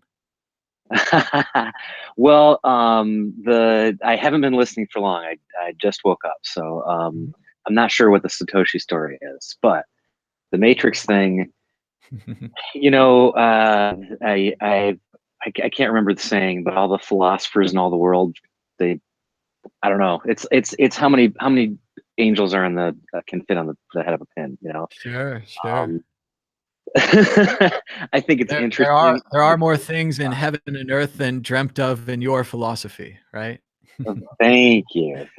Yes. And I just think to myself, are we in a matrix? Are we in an illusion? Sometimes I think to myself, well, we're in what we're in. And let's start there, because we've got some problems to solve here in the real world. And if we're in a matrix or in a hologram or whatever it is, then that's all well and good, but the steak still tastes like the steak, right? Yep. Unless they got steak wrong, and steak's really supposed to taste like chicken. Right. But even then, I don't know if I care that much. It doesn't matter till the end, I guess. So we'll all find out. What's that? We'll all find out in the end. That's right. So yeah, I've been thinking about a couple of Bitcoin's been bugging me a little bit lately. And all right, tell me about it. One of the things, have you read the Bitcoin Standard yet? I just ordered it yesterday. It's on its way. Okay. So I was hoping you had read it, because I'm very curious to see what you think. I know that you're a historian. Mm-hmm. And I think in many ways, the book grossly oversimplifies history. And I don't know if that's typical of people that reference history for their facts or not. But essentially, I mean, what it really sounded to me like, all of the ills of the world are due to moving off the gold standard. It's just like very, very common libertarian theory for sure. Or, yeah, depending on your economics. Yes. Yeah, and sort of Keynesian is bad and evil and Austrian is good and awesome. And the only way to the truth, Thomas, is through Austrian economics. And I've heard enough preachers that it sounds suspicious to me. That's certainly it. Whenever anyone claims to have all the answers, you know that they don't have any. So, yeah, there's a very much all or nothing to their attitude with this. I think everything is going to be more of a mixture. Like we need a mixture of Keynesian and Austrian. I Yes. know that probably drove everyone nuts right now, but I'm all about pragmatism and compromise. That's what I like so much about Bitcoin is that it started out as this system and it was very small and maybe a little buggy and so forth. But a few years later, it got better, and a few years later, it got better, and that's what we need more of in these philosophical movements is bootstrapping. When I saw that movie Thrive, and the guy from Johnson and Johnson spent a lot of money on it. It's a fascinating kind of a conspiracy theory movie. And at the end, he goes to this thing called the Venus Project. And the guy talks about how we're going to live in a world that's basically like Star Trek, where everyone does what they want and everyone gets free food and the computers somehow manage it all. And some people manage the computers, but most of us are just living in a paradise. And that sounds great. But then you look at his plan, where's your list of things to do to start this society? And they always need everything to start over at zero. And, you know, nothing starts over at zero. Everything is like an empire fell, another empire came up, a government fell, another government came up, something like that. There's these series of things, and you need to be pragmatic. And I think the key word there is bootstrapping. When they do things in computer science, they have a list, they upgrade, they have a plan, and then they just carry it out. And I don't see people being able to carry out great world-ending change on the fashion which the Austrians want, or even the fashion. I mean, the Keynesians kind of won at least the last 100 years. But I Right. think that Bitcoin, the technology, it's kind of agnostic. It has some of these ideas embedded in it, but still it can be used for so many purposes. And that it's a technology, not an idea. It's also an idea, but you know what I'm saying. The libertarians have all these ideas. They're maybe not going to come true, but Bitcoin is real. It's tangible. We can use it. It's a tool. It exists. So that's why I think Well, Bitcoin's really exciting. yeah, and I think so too. And what I think that's going to be really interesting. And there were a lot of people talking about this in the early days that it's the grand experiment, and I think people have lost sight of the fact that it's a big experiment. And maybe in 20 years, no one will care about it anymore because it will be a cute little idea that died, or maybe it will be running the global economy. We don't know at this point, and people have ideas and people have thoughts and people say, well, this, that, and the other thing, but nobody knows. And it's I think one of my favorite things about Bitcoin is that it doesn't care. It doesn't care what people think of it. Oh It yeah. doesn't care if you think it's going to go up or going to go down. It's going to do what it's going to do. It's released upon the world now, and we'll just have to wait and see. I agree. And I think that we're just gonna have to wait and see. And let me think, was it Bitcoin? Yeah, it's definitely happening. But remember, there's big downsides to if Bitcoin took over. And if the Keynesian idea, a lot of it is money printing, but a lot of it is money printing for natural disasters. If something Right. like that happens under a Bitcoin society, we have to hope that everyone donates money. And right now, it's kind of optional. You know, you donate to the Red Cross. Bruce Springsteen has a telethon. Maybe you watch it. Maybe you give him a few bucks. That's going to be the only form of disaster relief in a Bitcoin economy. On the other Well, hand, and people say if I weren't taxed so heavily, I would certainly give more to charities. And, well, I'm not so sure about that. I don't know if that would be the case. And I think of the libertarian arguments of, every time I hear a interview with a really staunch libertarian, and they go, "Oh well, who will build the roads?" That's always the argument, right? that's Everybody comes, it. but I've never heard a good answer. No, I think they believe they'll be sponsored. The recent announcement that Domino's Pizza was going to start filling potholes, they took as a big win. But once again, Domino's just filling potholes doesn't get us any new roads, right? They're not going to work on any new resurfacing techniques or the highway system, which was, of course, built by the U.S. military under Eisenhower, designed so that you could land an airplane on them. They're long and they're straight. So if we lose all of our runways, at least for older planes of that era, you could land on the highway.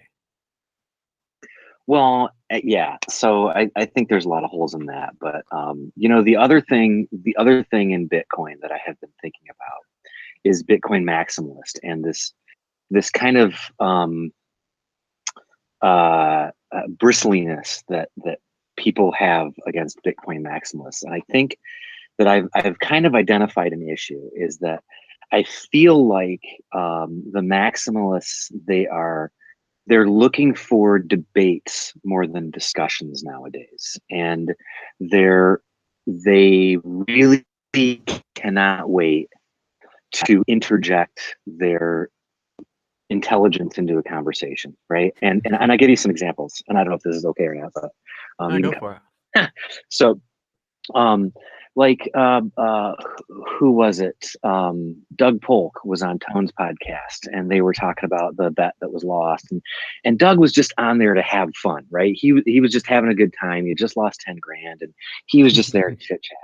And Sure. Tone gets this obsession about, well, tell me what shit coins you have so I can tell you how awful they are, and let me explain to you how dumb all your ideas are. And it's just like, he was just down there to have a good time. He wasn't up for a debate. He was just having fun, you know? Sure. And I've seen the same thing from Weatherman, where he was talking about TA, and he wasn't looking for an open conversation about why people think technical analysis works or not.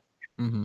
He had an agenda to tell people why they were wrong. And that's okay if you frame it as a debate. Hey, you're going to come on my show and it's going to be a debate, and I'm going to have one side and you're going to have the other, and we're going to go at it. That's great. Mm-hmm. The guys that were on his show were not, they weren't there for that. They were like there for a discussion, and then they got frustrated going, look, we don't want a debate. We just want a discussion. And so I don't know. I think the Bitcoin world is going to be very polar. Do they call that polar? And you'll have the Bitcoinists and you'll have the multi-coiners. And I'm a maximalist. I think there's only going to be one. I believe that software is, the entire intention of software is to add features to it and to have it grow and develop. And when you can do that with the single most trusted chain, then there's only going to be one in the end. Now that may be 100 or 200 years, but there's only going to be one in the end. So yeah, so that's kind of my bugaboo about maximalists lately, is that I think we need to kind of rethink about having conversations and having discussions, and maybe, just maybe, there's stuff that we don't know, and there's new stuff, because I didn't know about Bitcoin before there was Bitcoin. Mm-hmm. And I thought gold and silver were great. And so maybe there's something that is better than Bitcoin, or maybe there's something just different. I was listening to a Neos guy the other day, and he was saying, don't tell us it's centralized. We already know it. We've already made that compromise. We've been willing to make that compromise for speed and throughput. And, you know, there's no debate here if you're just going to say it's centralized. Yeah, it sounds like a terrible compromise. But I do agree with you. It sounds like a terrible compromise to me. But it reframed the discussion, because now it's not a discussion about whether or not EOS is this or EOS is that. It reframes the discussion of, is the way you're looking at it good or bad? And let's have a conversation about that, you know? Well, there's a couple of things to unpack here. First thing, you have to understand egoism. There's a lot of people that are in this for themselves. They're in it to make a lot of money. They're in it to become super famous. And some of them are even in it to tell you how to think and what to do. If they tell you the charts are going down, they expect you to act on it. If they tell you that shit coin's no good, they expect you to dump it. That's a little creepy. That's kind of cult-like thinking. I don't think that's a good place to start. Like you said, Socrates said, the truth is knowing that we know nothing. Right? You've got to start it there, and you got to say, I'm on the internet right now. I'm talking. there could be, Peter Todd could call in or something. Peter Todd loves to correct me. I think he's a great guy, but still, when I tell my story about NASA losing that space probe, you know how they shot the space probe to Mars and they used the English system instead of the metric system, and different scientists had different agreements. And to me, they told that probe to go underground. So it went way too fast through the atmosphere. And in my mind, it hits the ground and it goes like 10 feet underground because that's where we told it to go, right? I tell that to Peter Todd, using it as an example of, conversions and science issues. And Peter Todd's like, actually, it disintegrated in the atmosphere because it was going too fast. The guy knows everything. So I don't want to fight Peter Todd or tell you I'm smarter than him or whatever. I think that's a terrible place to be. And when you have these people that are predicting the future, or maybe even jealous of Doug Polk a little bit, because, say what you will, maybe he's a carpetbagger, but the guy works very hard. He makes lots of videos. He was famous and popular in the poker community. I even think he did some other videos or something before that. He's got a style. He's got quality equipment. He puts out a good show. You can't say anything about it. And having him on your show and dumping on his shit coins isn't going to change the fact that Doug Polk puts out a quality show. So I think people have got to watch that. And the other thing that we have going on here is that I don't want to see HODL become a religion. Right? A lot of people have this, we're going to HODL all the way down because we know better than you. And you were talking a little about the maximalists.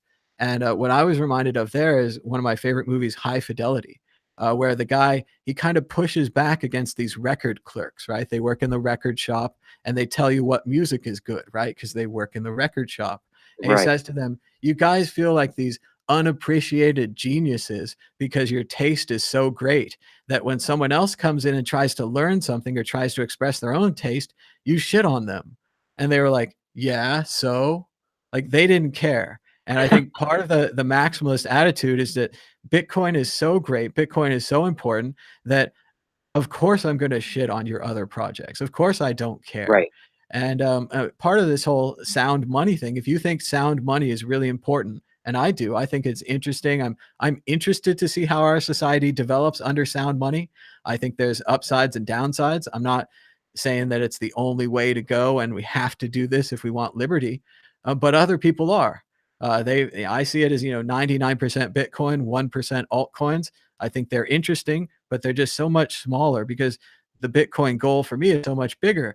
But these other people, they're happy printing stocks. They're happy printing IPOs, and they're happy forming centralized systems if they think the throughput will be faster. They're making certain choices that I might disagree with, but I don't disagree with their right to make those choices.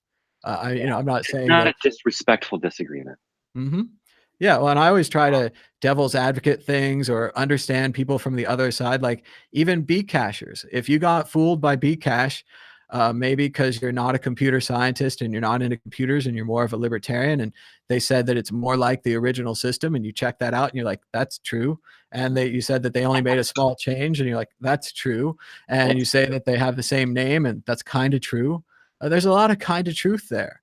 But if you look at it from a computer science perspective, making the airplane that's flying around the world, never stopping, always refueling midair, making that airplane heavier limits our ability to resist censorship.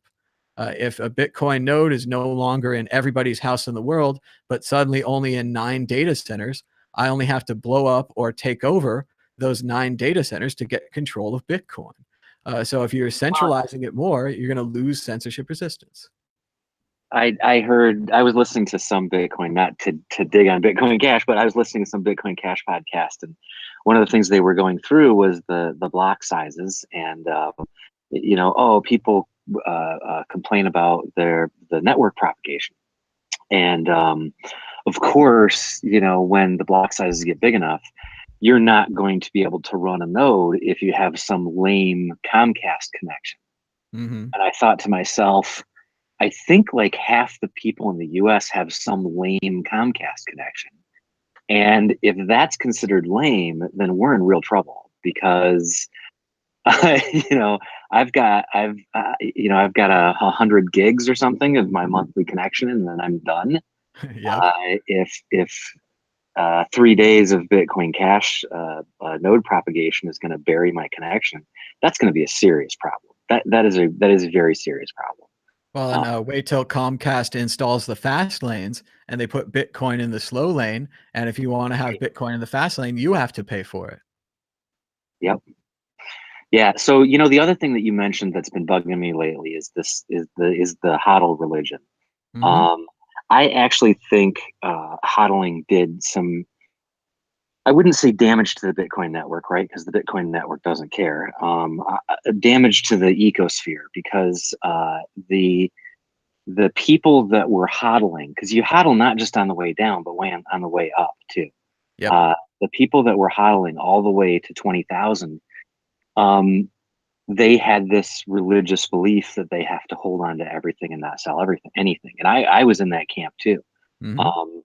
And I think Well, that I think you get this idea in your head that the number of Bitcoins that you have is the largest number of Bitcoins that you'll ever have. And that's a stressful thought, because it doesn't matter if the price goes up or down, you have three, your three are with you for all time or whatever. I mean, that's way stressful. But yeah, I thought about it that way, and that stopped me from selling even just a little bit.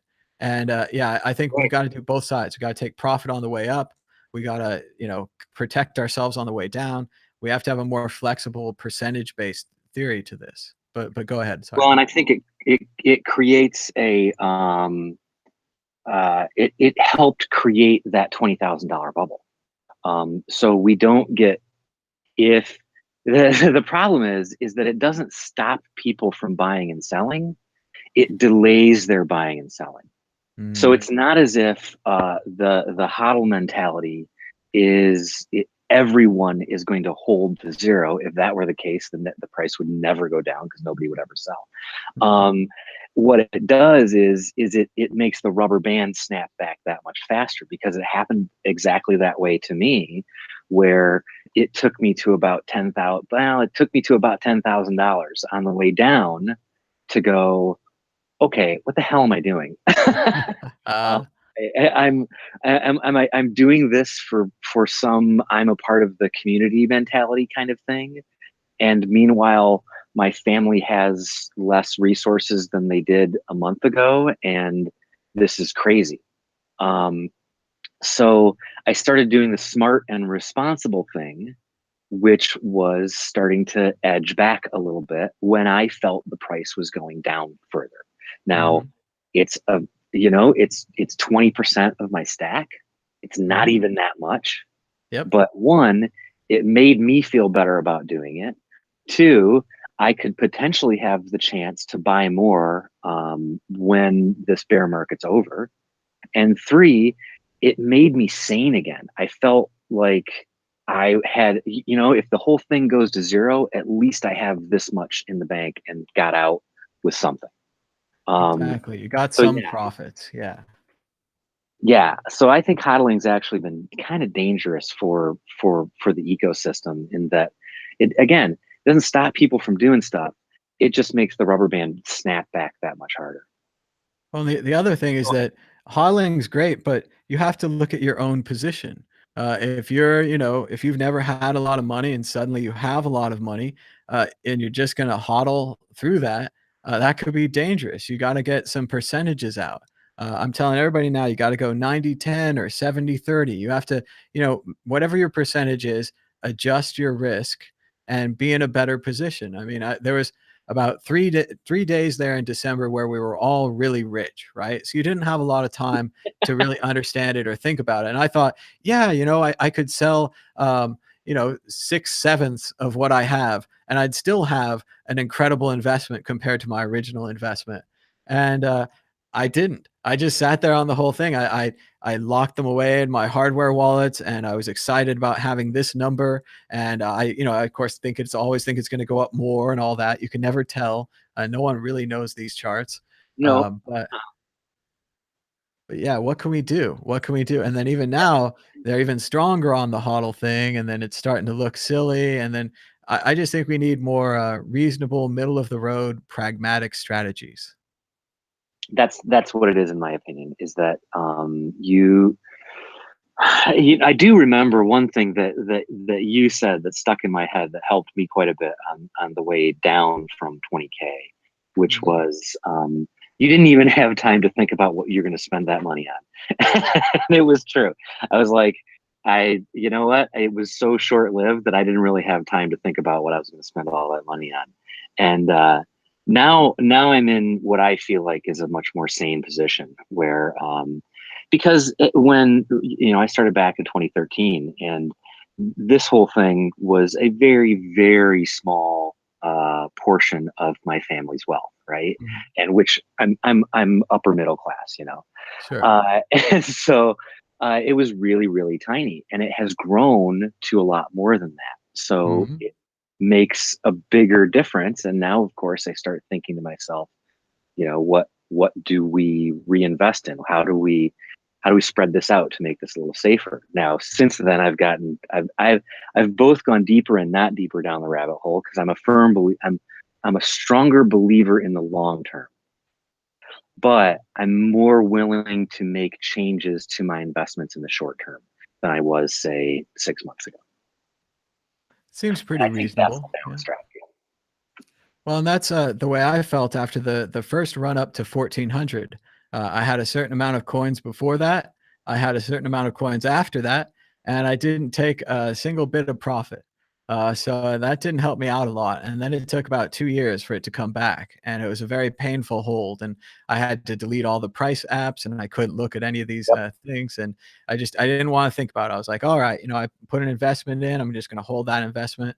But this time, while it was at the top, I did buy a couple of things. Again, I didn't think rationally. No one can think rationally that you get so much so fast and then you lose it so fast. But instead of getting a house, I got a watch, right? I got an Apple Watch. I paid off my credit card debt, which I think was an incredible move in hindsight. But it was painful the whole time because I'm selling Bitcoin that I love to get dollars. Then the dollars go to something that you've already purchased like 5 years ago. So I don't feel like I got a new car out of my credit card debt or anything, but it feels incredible. So yeah. Well, good. I'm going to drop off so other people can call, because I'm sure that you've got a litany of callers behind me. So, but hey, awesome. I've been waiting for this call-in show. I've been waiting for the timing because I wanted to call in a couple of times. So, and I'm glad to hear that the Bitcoin network is growing. You've got another show on the way, right? The guy from France. Yeah, well, we've got Rico is working on a show. Max is working on a show. Everybody wants to work on new shows. We talked to Jose yesterday. He seemed like he's certainly ready to talk. I think we have a lot of space here, and I think the calling is a great way for people to practice being on a show. And if you call in, 5 or 6 times, you're pretty much ready to host your own show. I just have to work out some technical things so that people can control Skype and all that kind of thing. Well, and I gotta say, I think for me, I've done podcast, I've hosted podcasts in the past and things like that, and it's really just a matter of I don't have the time to commit to create. I'd love to do a show, but anyway, the call-in I think allows people that don't have the opportunity to have their own show, either they're not comfortable with it or don't have the time or whatever, to kind of have a little piece of their own show. So I think it's really nice that I can, think about some stuff that's been bothering me in Bitcoin lately, and I have a medium to express that. So the call-in show is really awesome for me, and I really appreciate it. Well, cool. Thanks so much, Dan, for the call, and give us a call anytime. Thanks, Thomas. All right, bye-bye. And you can call us now on Skype at World Crypto Network, all one word. Just to recap some of the major stories this morning, Bloomberg Magazine claims that the unknown Bitcoin creator, Satoshi Nakamoto, might be writing a book. And we've got the PDF right here. It's in the links out below, or you could go to nakamotofamilyfoundation.org. That sounds like a random domain name. And that's also their main proof that it is from Satoshi, is because it's from some weird domain name that is similar. So good luck with that. Like they're saying, they couldn't independently verify the authenticity of the post or excerpt. And I was forwarded this PDF a few weeks ago, and I thought it was kind of BS then, and I think it's kind of BS now. But once again, remember the Satoshi story. Number one, he's a mystery, and the press loves mysteries because they love to pull the mask off. Number two, he's very, very, very rich. We're talking country-size wealth. If Satoshi has access to the early Bitcoins that he mined. I like to think that he didn't save the keys. He didn't care. But that's hopeful thinking. Also, he could have purposely destroyed the keys. That would be a nice decision. But we really don't know. And you know how much the media loves to follow the money. So we're here on Bitcoin Talk Show. People earlier, they were talking about Wargames in the chat. What an impressive movie Wargames is, with Matthew Broderick from the 1980s. And it's about a little kid that basically hacks into a military computer. And I don't know if you guys know, but that movie actually freaked out the military. A lot of the cyber command, a lot of the control of things that we started in the 80s was started out because people saw the movie Wargames and they saw how close we were to some random kid hacking in and starting a nuclear war. So definitely, if you haven't seen it, check out the movie Wargames. What's the proof that it's Satoshi? It was posted on this Nakamoto Family Foundation website. No keys were signed, no email addresses were used. Hello, caller. You're live on the World Crypto Network. What's your name and where are you calling from? Hello? Hello, I can hear you. Hello? Yep. Can you hear me now? Yeah, I can hear you now. All right. Go ahead, Mustafa. Where are you at today? All right. I wanted to just say something like whenever I talk to somebody about Bitcoin, they always ask the question, it's like, if the money is always appreciating, why would I spend it, kind of thing? Mm-hmm. And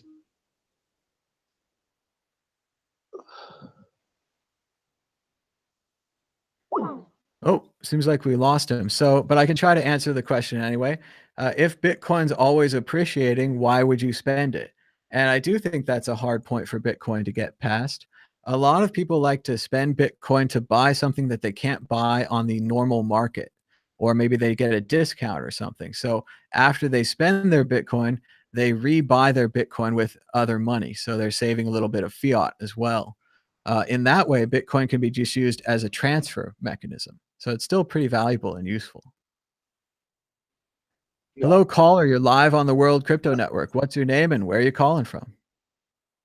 Hey, it's Cypher again. I'm calling from Canada, so happy Canada Day to all you Canadians. All right, you got to turn down your speaker. But tell me, what's your opinion on this Satoshi Nakamoto short story? Is Satoshi Nakamoto? Huh? I read Duality last night, and Nice. actually I tweeted at you about it right away because I wanted you to read it. It's obviously not him. I said that in the chat a while back. Fair enough. Yeah. It you know, he, like you said, he could easily prove his identity if he wanted to. Satoshi Family Foundation. What's that about? Who knows? You made a lot of good points on that. Really, I just wanted to hear you read the middle to end part where he talks about if it's just all a story. You know, the guy's just trying to. It seems like he's trying to start a bull run, and that's what it seems to me. A lot of the they got like 70K, 16K followers on Twitter. Some of those TA guys for Bitcoin maximalism sort of thing. Sure. A lot of people like TA because they don't have to do any thinking. You just listen to your guru and your guru says sell or your guru says buy and you just do whatever your guru does. And now you don't have to think for yourself. But the problem is you get the results of whatever you did, whereas your guru is separated from it. For all you know, they're taking the other side of every trade. Yeah, for sure. And this was on a Twitter account where I just followed some of those guys, literally out of 17 people, just to get a sense of the market. And when I looked at that specific Twitter, the duality paper came out, and one guy clearly follows the other, and it's funny to see the progression of those guys and how they piggyback off each other. One of the guys, he actually posted the original link where you had to solve the cryptograph before that paper would pop up, but then everybody else just posted the pop-up link.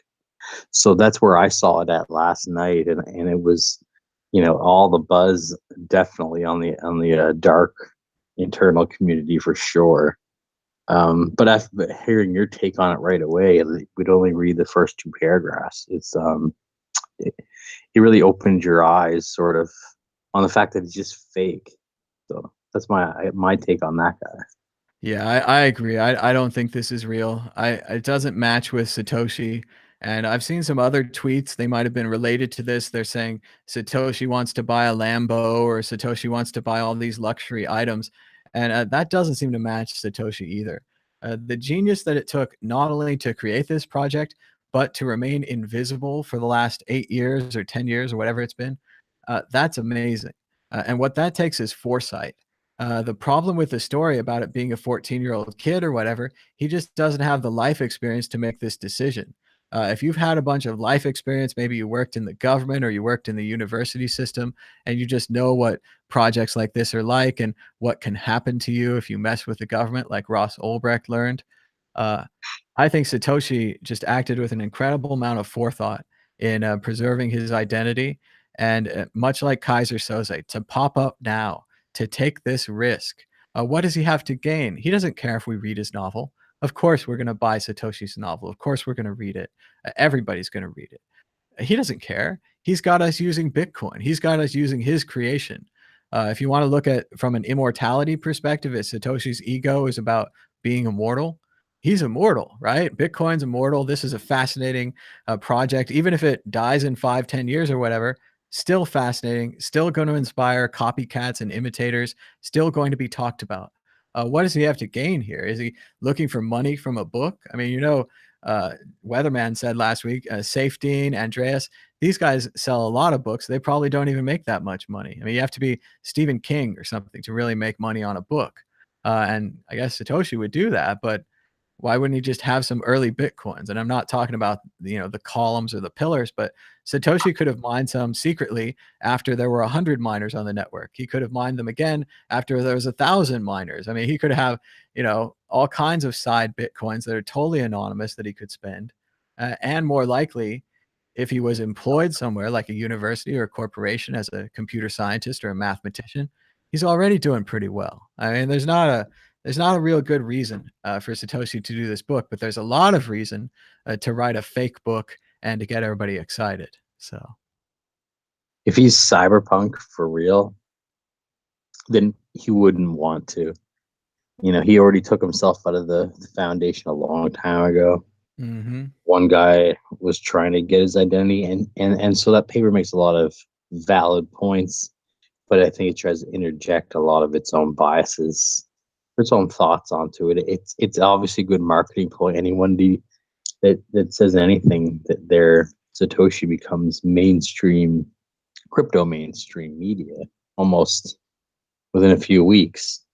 I called this yesterday that it was going to become on the mainstream media, and I do include you on that. So, there's going to be articles about this in the coming days and weeks, but the ones in the know and the ones that are watching every day see this stuff and can debunk it pretty quick. But the people that are joining and that don't have the experience or knowledge or objectiveness to see through it all, they're going to be swayed by this sort of thing. What's so funny about this is that I also had that feeling where a lot of times with like these altcoins or whatever, I'm just so early on these things that I don't know how early I am. So I think it was a couple weeks ago, my friends emailed me this paper and they were talking about it, and I read the first couple pages and I was like, it rang as bullshit to me. And I've read that book by Malcolm Gladwell. I don't remember the one, but he talks about how an expert in something, and I'm not saying I'm an expert here, but an expert in art, if you show him a fake work of art, like a really good one, he'll have this sense, this feeling that there's something wrong with the work. Something about the work will not jive right with him. And most of the time, these art experts can pick out the artwork being fake, even if there's not a telltale sign. It doesn't say Mickey Mouse on it. There's not an error or a reflection that's wrong or something like that. They can just tell. And when I read this, it just didn't ring true. And then when I think about the idea why Satoshi would try to do this, why he would, ruin his anonymity to put this novel out, what does he have to gain or lose, especially if he's still alive? if you say to me Satoshi's in his grave and we found this novel, oh, now I'm interested, because that's no risk to Satoshi, especially if it reveals his name and stuff. Maybe a risk to his family and so forth, anybody that he gave a lot of Bitcoin to, all those kind of things. But you have to wonder, maybe like Mark Twain had this autobiography of Mark Twain, and he didn't allow it to be published until 200 years after his death. If I was Satoshi, that's what I'd be looking for. I mean, you put it with some lawyers, you put it in a couple places, you put it in a safe place. But why would you publish this while you're still alive? It just doesn't make a lot of sense. So It's a good point, and it's sort of wasting everybody's time. The more pressing issues at hand, I mean, are God, I hate saying it, but when institutional money, right? But Mhm. what did Carter Thomas say? He made a good point where a lot of that institutional money will be infrastructure plays, and infrastructure in the sense where they're going to be building, like buying Poloniex through Circle Mhm. and Sure. sort of things like that. Well, so what is your take on that? Well, I've been talking yesterday about the idea about Facebook buying Coinbase. And if you think about Amazon.com becoming a bank and a healthcare company, and you think about Facebook falling behind, if Facebook bought Coinbase, they eventually become a bank with cryptocurrency features. That's a pretty impressive play. Even though they're internally studying and they're going to probably do their own Facebook coin, they wouldn't have to not do that because they bought Coinbase. Actually, they could probably do that better and easier. So yeah, I think Facebook Coinbase merger is a possibility. These are going to help the price of Bitcoin, but mainly these are going to make the people who invested in and work for Coinbase or Poloniex, like you say, it's going to make them money. It might make you a little money if the price goes up, but we're really waiting on the sideline for, like you said, institutional money, maybe an ETF, maybe someone like Amazon accepting Bitcoin. We need some kind of overwhelming good news that Right. makes everyone buy, and then it pushes the price up above these magical lines that all the lemmings are following, and then all the lemmings say, oh, we've switched, and the numbers and the everything's reversed, and they forget about all their weather forecasts about how it was going to 1200 and all that, and they tell you again, they're like, it might go to 1200, but it might go to 20 grand. You're like, that's really useful. It's like it might rain today and it might not, So, but thanks, golly, Amazon, eBay, they Mhm. applied to become banks recently, like Facebook. They Yep, applied to become a bank. That's mhm. crazy. To me, that signals the last few years of the banking system, and they're going to try to print circulating dollars because that's how the banks get when they get banking licenses. They can start printing money like that. There you go. You don't have to, like they were saying yesterday, we talked about this. And you know what I mean. Go ahead. Facebook and Amazon have to get a new round of funding, right? They keep burning all this money and then they need a new round of funding. If Facebook or an Amazon was their own bank, they could just, print their own round of funding. They could print an ICO. They could have an account that you could deposit money in to get a savings, or like you're saying, they could just use the banking system to generate capital. But yeah, I think Amazon is going to become a bank. Everyone trusts them and they want to hold your money so that you can spend it more easily. That works for them.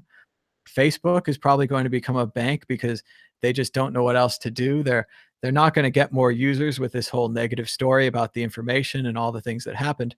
But if they add more features, then they could get more users. But it's really about vertical integration, right? When Standard Oil was run by the Rockefellers, they owned the oil pumps, they owned the oil refineries, they owned the trucks that brought the gasoline to the stations, and they owned the stations. They own the entire chain. And what we're seeing now is Facebook, Amazon, Google, these companies are going to go after it. And I really do think everyone needs to stop what they're doing and read the book Snow Crash, or wait a few months. I think Amazon's working on a mini series. But in the book Snow Crash, it's sci-fi. He basically lives in the world where the government is just another corporation.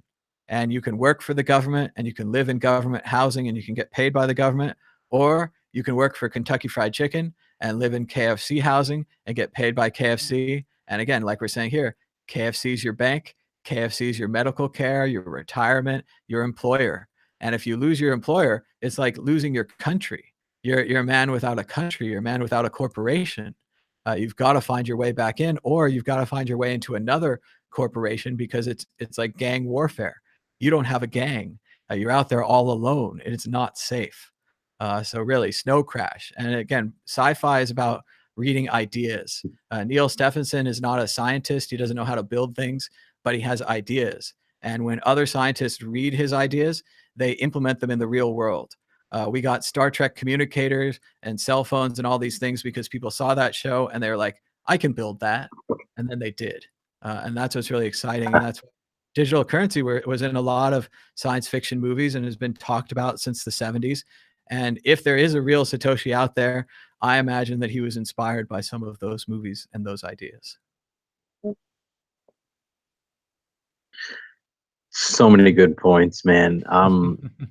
The guys in the chat are talking about perspective with decentralization. I mean, we see McAfee starting to wage the war on exchanges, and then hit BTC kind of shooting back at them and then replying to them. I'm sure you've seen that, and that, to me, that's more not talking about price, not worrying about price whatsoever, but that's the sort of stuff that's hitting hard with me right now. Is people with a lot of voice, what are they doing? How are they affecting change? Well, remember, a lot of them just want to promote themselves. So as long as you're talking about them, it's a win. As long as they have a little place in your mind, a good place or a bad place, that's a win. I don't know much about what McAfee's up to lately. I saw that he recently survived what I think we could call maybe even an assassination attempt. And that I did watch a movie about Mr. McAfee. It's a little terrifying. It's on Netflix. It's called Gringo. And I have nothing but fear and respect for Mr. McAfee. I don't want any trouble from him. But yeah, it's a fascinating movie. I didn't make it. So don't get mad at me, but just the messenger here. And again, the guy has an incredible, fascinating life. Started McAfee Antivirus, maybe earned $100 million or something ridiculous. He's in a whole nother world, and he does what he wants to do. So I would not get in his way. So. Don't get in McAfee's way for sure. No, sir. No, sir. I think I'm going to vote for him. I'm going to become American and vote for him for next president, 2020. Not a bad plan. And it was fascinating in this documentary to really get at least one version of the behind the scenes story of what he was up to. And then the amazing story of how he managed to kind of just cover it up, push it off the pages, and have that incredibly interesting presidential run where this story was never really brought up. We talked about his ideas and his libertarian nature and what he wanted to do for the country. No one talked about the trouble he had in South America.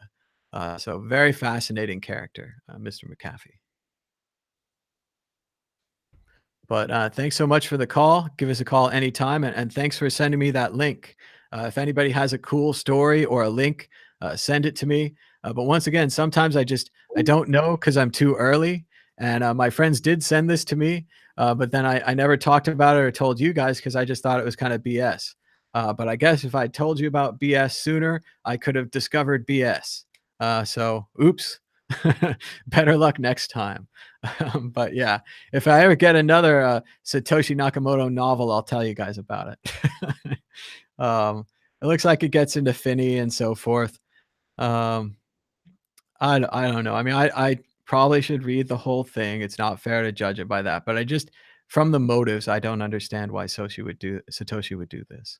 But we'll just have to wait and see. I'm keeping an eye on what's going on in the chat. They say McAfee for president. He's got some supporters here. They think Ethereum will be the best coin. Having a president who will pump shit coins on Twitter. Lol.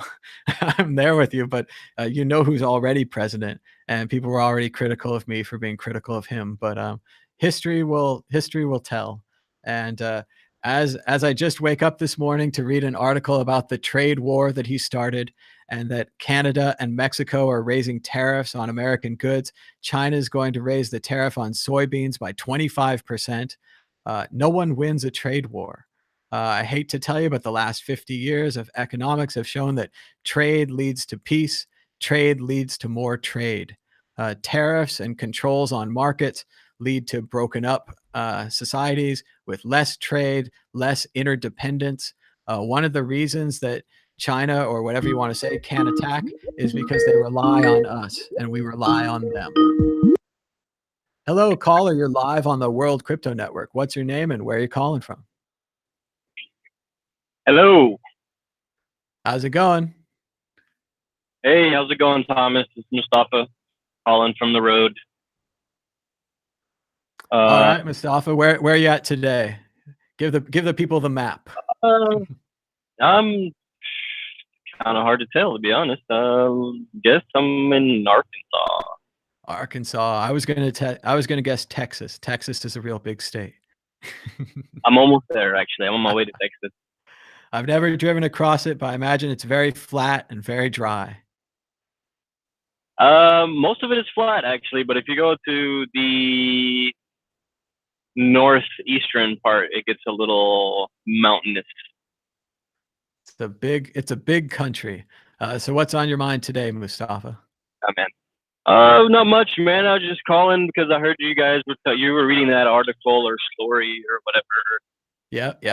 About supposedly Nakamoto or whatever. And I just wanted to, give you guys my opinion on Satoshi Nakamoto, which I honestly don't think is one person. I don't know if you watched there was a documentary on Netflix. I don't know if it was still there, about Bitcoin and about like the origins of Bitcoin, and then how like there was a few guys that were supposedly Satoshi Nakamoto's friends or something. And to me, it makes a lot more sense that these guys just created the alias, right? Just so, because they knew that if any one of them claimed to be the creator of Bitcoin, that they would disappear or get arrested or get killed or whatever. So they figured, let's make up some fictitious name, and it'll be a nobody, somebody that it doesn't exist, right? Mm-hmm. Now, when it comes to Satoshi's keys or whatever, or the coins that he has, that's the scary part, because if you think it's one person, absolute power corrupts absolutely, right? And right now he's got a lot of power. If you think that it's like I do, that it's a group of people that created him and they collectively hold the keys, well, they will eventually get corrupted, right? Like I don't think if it's a group of people that they could hold on forever without one of the people in the party getting too greedy and something like that, Oh yeah, there's way too much gold around this. And remember, Satoshi's had 10 years now to think of what to do with the money. We didn't know what to do with the money after 3 days, but after 10 years, I bet Satoshi's got some plans. And maybe he's got to put out the story first, and maybe he has a whole unveiling planned. Maybe he's going to start a company, Bitcoin.inc or something. There's all kinds of things that Satoshi could do, especially with that kind of resource. Or he could buy a country, for example. Sure. If one of the bigger superpowers in the world would hypothetically lose its world reserve currency or something, maybe the creator of Bitcoin would be in a perfect position to come take over, right? I think he could buy Venezuela right now for pretty cheap. They seem to be on the market. True, but I don't think Venezuela is very enticing. I think some bigger country like the United States would be a better buy, right? Considering what's happening in our recent history, and if you're following economics and the way the dollar is going, I think a lot of people might be looking at that. I don't know. You want to talk about a great scene for a movie? Satoshi Nakamoto rolls into the White House, walks into the Oval Office, and offers Donald Trump a deal that he can't refuse. Here's more money than you've ever imagined just to sell me America. Does he take the deal? Well, I think he would. Donald Trump would definitely take the deal. Especially right now, you've got the investigations closing in on you. If you had that kind of money, you could certainly get away from any investigation. Also, you could probably work out a deal with Satoshi. Maybe he could pardon him, do a little Gerald Ford action. Right, right. So I don't know. I mean, definitely very conspiracy theory-ish thought, but you know, we're talking about someone that's unknown, and that I think will remain unknown until the time is perfect. Because I don't know, it seems like it's just hard to believe that one person came up with the whole idea of Bitcoin, right? It really is. I mean, even like some genius guy, like. Although Linus did use Stallman's tools to come up with Linux. So in the same way, one person could have come along and combined all these other ideas together to make the Bitcoin. But he did get help after he released it. Other coders started showing up, Hal Finney, other people like that, who contributed to the project and made it better. But yeah, I think it's probably unlikely that it's a single person. But once again, if you're keeping a secret, a single person is really the only way to go. That's very true. That's very true. But I mean, it would require like you know, like the discipline of a Buddhist or something to pull it off, I think. So Well, remember the first rule of assassination is that you kill the assassin. So there might have been a lot of people disappeared after this. So true, true. So yeah, I don't know. You guys have been talking about it all day or all morning, and I've just been thinking that it would be very destructive for if Satoshi Nakamoto was a person, for him to reveal himself or for him to produce anything that would lead back to him right now, right? It would kill the whole project. So I don't think this article or anything else is related to him. It's probably just somebody else doing whatever, you know, just trying to get some buzz. Or maybe I'll tell you, Mustafa, I've been waiting the whole show to tell you the real reason that Satoshi wrote this novel. He was jealous of me. He saw Thomas Hunt out there writing a fun novel with characters and a story. He said, I may be Satoshi Nakamoto and I might have invented Bitcoin, but I'm not going to let him take over this Bitcoin novel writing game. I'm getting in on that. Right, exactly. Yeah, if it would have been funny if they ended at P.S. I'm not a pink alien. Something like that. Oh, I love a reference like that, but that's way too much to hope for. But maybe someday. It's a fun idea. Right. Well, you know, that's it, man. I just wanted to call in, say hello, and give my 2 cents, and let everybody know that's listening. You know, to keep holding your Bitcoin, don't sell it. Just a game. The institutions just want to take your money, or they want to take your Bitcoin for cheap. So hold on to it and don't sell. Very good. Thanks so much for the call, Mustafa. Give us a call anytime. All right, man. See you later. All right. Bye-bye. And you can give us a call now on Skype, World Crypto Network, all one word. I see a lot of people being critical of me disliking Trump in the chat. I wonder how many of the recent Trump books you've read, because I've read them all. So yeah, call in now. Tell me how he's not related to Russia. Yeah, I read Russian Roulette. I read the Comey book. I read Fire and Fury. I'm ready to go on this Trump issue, but I try not to talk about politics. We mainly try to talk about Bitcoin here. And today we're talking about this exciting new novel released by Satoshi Nakamoto, which allegedly tells his whole story in 21 pages. So interesting stuff from Satoshi. Give us a call on World Crypto Network, all one word, on Skype, and tell me about what's going on. Hello, caller. You're live on the World Crypto Network. What's your name and where are you calling from? Hello, my name is Anton. I'm from Portsmouth, UK. I'm called earlier about that question about the value of Bitcoin kind of thing. But the reason I'm calling is because earlier you spoke with another caller about the future, and you kind of spoke about technology, different technologies, but you kind of didn't spoke about money at all.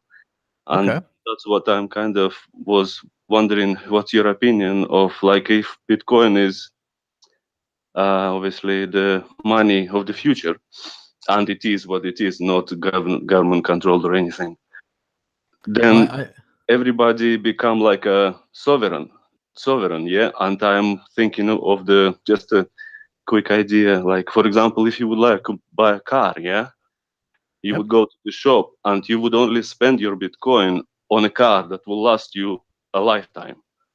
You know what I mean? What do you think about that? Oh, well, I do think that the Bitcoin, the way it's produced, it focuses more on saving. Whereas if you look at the current capitalist system, the GNP needs to go up, right? We need to make more money, more goods, more widgets, whatever it is than we made last year, because otherwise we're never going to pay off that debt to the Federal Reserve because they loaned us money with interest on it. And every year we work Yeah. on paying that back, and it's always Yeah, impossible. I understand that, and I follow all this thing. But what it's like all the talk around Bitcoin, it seems to be about like what's happening right now. Yeah, Sure. but thinking of the fact that you would only spend your Bitcoin on a car that will last you a lifetime, well, this kind of different society, what implication of that? Like, especially talking about selling your Bitcoin, keeping you like keeping your bills paid. In Well, that, I think it changes everything because it makes conservationism possible and it makes this savings is what I'm possible. talking about. It's so excited to talk about this kind of things, but nobody seems to talk about it. Well, I mean, I don't know. I've been on the Bitcoin thing for a long time, so I've talked about a lot of stuff. But yeah, maybe no one's focusing on it. A lot of people are focused on the price. A lot of the new people, basically, there's different waves of Bitcoiners. So the early waves, I'd say, were cypherpunks and libertarians, and both of them knew exactly what you're saying, and they were all on the same page about this sound money future and how exciting it would be also to have no government money. What you said there, everyone is sovereign. That's a good point. It's kind of like President Obama said that Bitcoin is like walking around with a Swiss bank account in your pocket, but it's not a Swiss bank account. It's a Swiss bank. I really think it takes us back to the level where everyone is a state and everyone's economies are drifting with each other. And now people have to make smarter decisions because the money they're holding might actually go up in value. So like you say, you wouldn't spend it for a car that's going to break down next year. You want a car that'll last you 10 years or 20 years. You want a really good computer, a good car. So yeah, I think it changes everything, but it's the kind of thing where people won't know that it's changed until after it's changed. And after it's changed, people will talk about how, yeah, we can't raise money for disaster relief anymore. People have to donate, or we can't raise money for weapons or war or anything. People have to donate if they want us to buy new missiles or whatever. They're going to look back and they're going to be like, this isn't a choice that we made. Excuse me. Part of the problem with Bitcoin or any new technology like the MP3 or the iPhone or the internet is that it's more of a technology. Well, I'm a technologist, right? I believe that technology can change and save the world.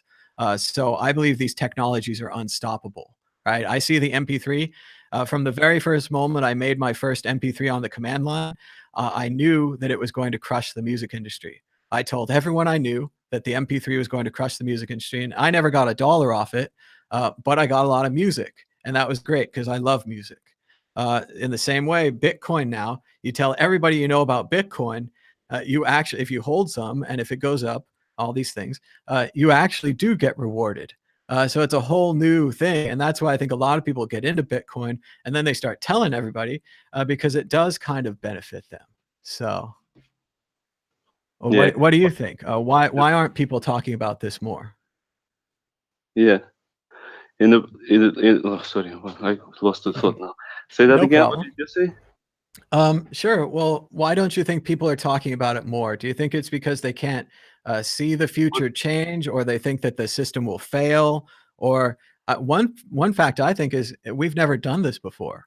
The human economy, the world has never switched over to a single currency, a single digital currency, and a single currency not controlled by a government or a large cabal of wealthy people.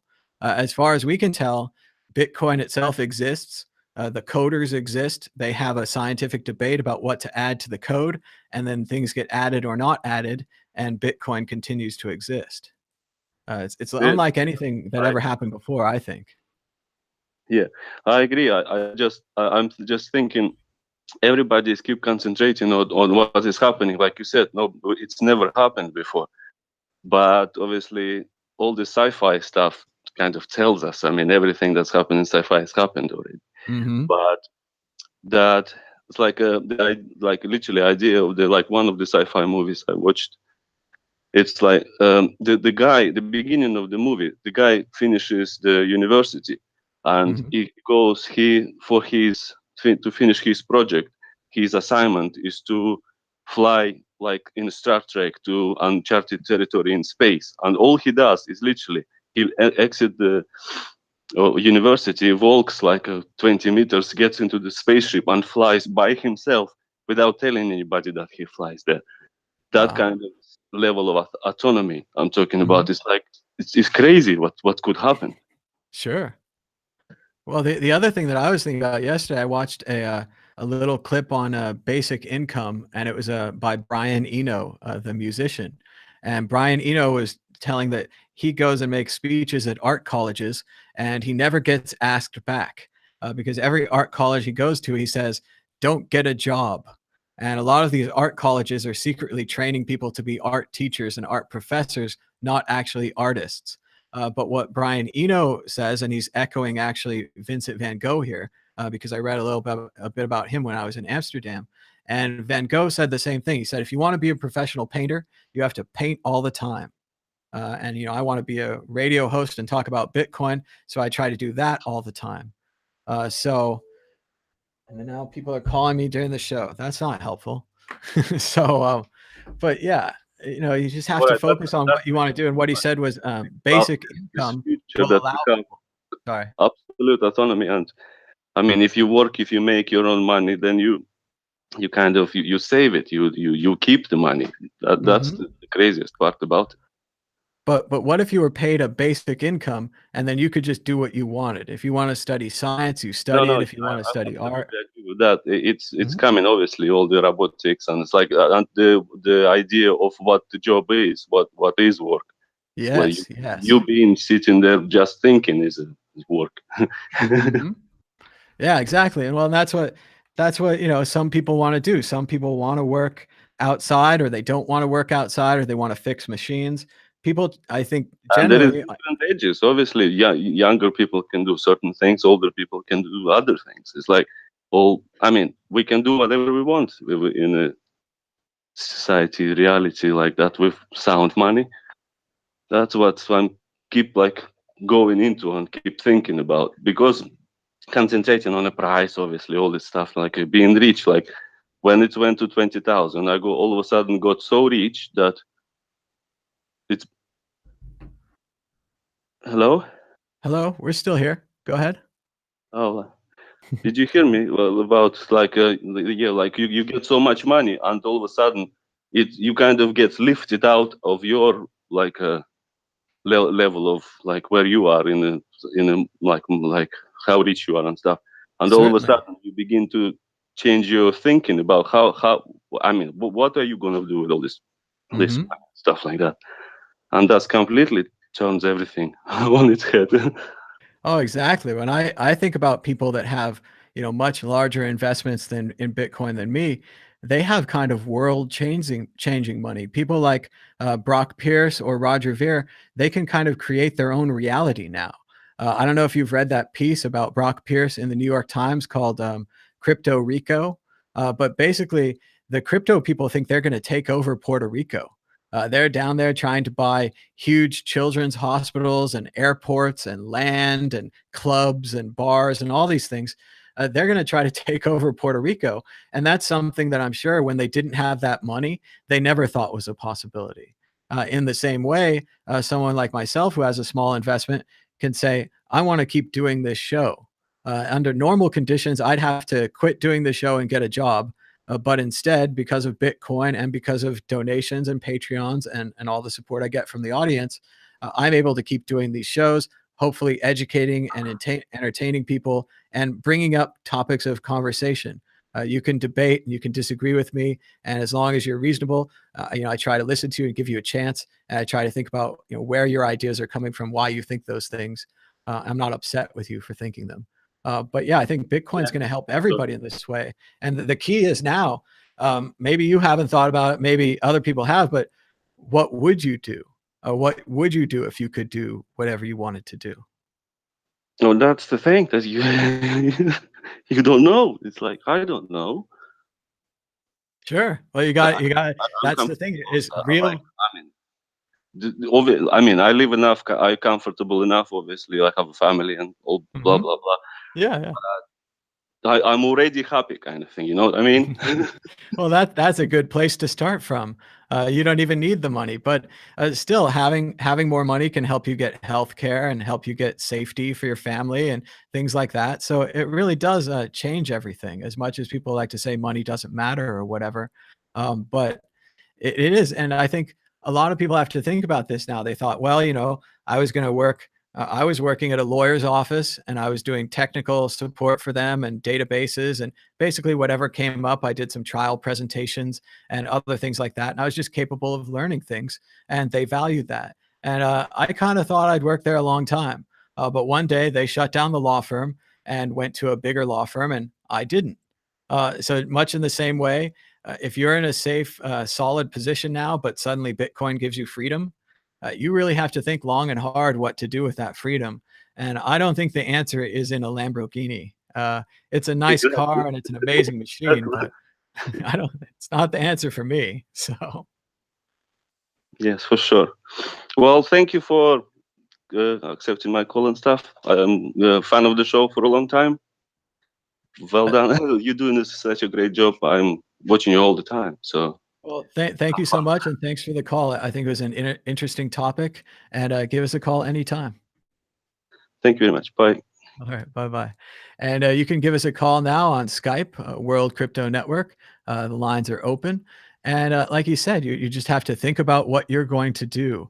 Not even to say that maybe you don't have a big Bitcoin investment now, or maybe you're just dollar cost averaging, but what would you do if you were totally free? Hello, caller. You're live on the World Crypto Network. What's your name and where are you calling from? My name is Satoshi Nakamoto, and I am writing a book. It's all true. Are you a pink space alien? That's what I imagine. Yeah, I'm actually an alien from the future. So that whoever went into that deep what if bag was correct. Well, don't spoil my book. People haven't read to the end yet. But I can tell everybody in the audience, we're joined by Blake Anderson, a great contributor to the World Crypto Network. How's it going, Blake? You've doxed me. I've called into your show and you've doxed me. Why would you do that? It was just too easy. I had voice recognition software. But more importantly, have you read the exciting new Satoshi Nakamoto book? Do you believe that Satoshi Nakamoto would break his incredible anonymity to release a novel where he explains how he invented Bitcoin? That's a very good question. When Craig Wright famously started talking about all of his shtick at the D conference that we were both at, after he was finished talking, the first time that we all kind of heard him talk, I said, if he's Satoshi, I'm out. And it was mostly because he was cringy, but it was also because the risk management skill that Satoshi illustrated that he was familiar with in terms of being able to build one of the best risk management systems ever, a simple, protocol of value transfer and decentralization. There's no way that he would come out and just tell people who he was. That's completely outside of the level of understanding that would be required to build the systems that he did. So I don't think that we're going to be able to get any awesome interviews or books from Satoshi, as sad as that is. But what about the ego of Satoshi? Doesn't Satoshi want to brag and tell us how great his invention is and how he didn't even need help and he did it all by himself and he's just the greatest person in the world? It's a very good question. I don't feel like Satoshi was egotistical. There's something called the Dunning-Kruger effect, and when you're really, really, really, really, really intelligent, you falsely assume that other people are intelligent too. So that being the case, the Dunning-Kruger effect is a very real psychological phenomenon. If you were smart enough to come up with a lot of the stuff that you needed to think of to come up with Bitcoin in the white paper, you're not going to be the type of person to go around and be braggadocious because you have an error about others because you are so smart yourself. All you know is your own body, your own internal, dialogue, and you assume that other people are like that. It makes for humble, smart people and for very confident, loudmouthed, stupid people. So that just being the psychological baseline, it's not likely that Satoshi would want to be a braggadocious type person. I've certainly had that problem myself. I have a pretty good memory, and I often wonder why other people don't have a good memory. And to me, I just assume everyone should have a really good memory and read a bunch of books, but not yet. It's interesting. There's errors generated about the self versus others, and then the type of behavior that follows. So Blake, what have you been working on recently? Do you have anything to tell us about? I'm working on a whole bunch of stealth stuff. It's super secret. I'm really, really cool because all my stuff is stealth, so I don't want to turn in my cool card just yet, but maybe someday soon. Well, very cool. What else is going on? Have you seen the recent Bitcoin decline? Did you hold all the way up and hold all the way down, or you more of a take profits type person? Well, it was good. I was able to make some pretty good purchases at the beginning of the year, and then I got to ride up pretty far. I sold a little bit, took profits, bought some nice stuff when it was really, really high, but then I also held all the way back down because I've been holding for quite a long time. So it wasn't a huge deal for me because I made so many gains at the beginning of the year, and then it dialed back, and so that was okay. But my heart goes out to people that bought at 18K and stuff like that, and that are still holding. I think if you have a long enough time horizon in your investment, you'll end up doing okay. But yeah, it's not fun to see anything go down as much as Bitcoin did for the people that FOMO bought really, really high. It doesn't help them out very much now, but if you look at a chart of all the previous highs of Bitcoin, if you did nothing but buy the highs for the last 5 years, you'd still be fine. This last one we still haven't overcome, but if Bitcoin goes back up, people will be saying, oh yeah, that 18K buy wasn't so bad because it's 100K. But it's going to take a lot to get there. So. Well, thank you for taking my call. I really appreciate it. It's great to talk with you, and hopefully I can come back on a show sometime soon. Been really, really busy with family, but I always love the WCN. Well, thanks so much for the call, Blake, and give us a call anytime. Let's get you back on a show soon. Excellent, excellent. Good talking. All right, bye-bye. And you can give us a call now on Skype at World Crypto Network, all one word. Just go ahead and install the Skype app. It's free. You have to create an account. You could even make a fake email or a fake name. I have no idea what it takes to sign up for Skype. But once you've got a Skype account, you can add World Crypto Network, all one word, as your friend, and we'll talk to you. That's it. We're keeping an eye on the chat. I like this. He says, no one for president, ever. And I also think no one for Satoshi. I mean, it's kind of fun to have a Satoshi. There's good parts of it. But just in general, I would be better off if we had no Satoshi, like we do now. But if you don't call in, I will end up reading my book. But first, let me show you the donation address. If you've got some extra Bitcoin and you enjoy this show, please donate to the QR code on your screen right now, or the Bitcoin address in the description down below.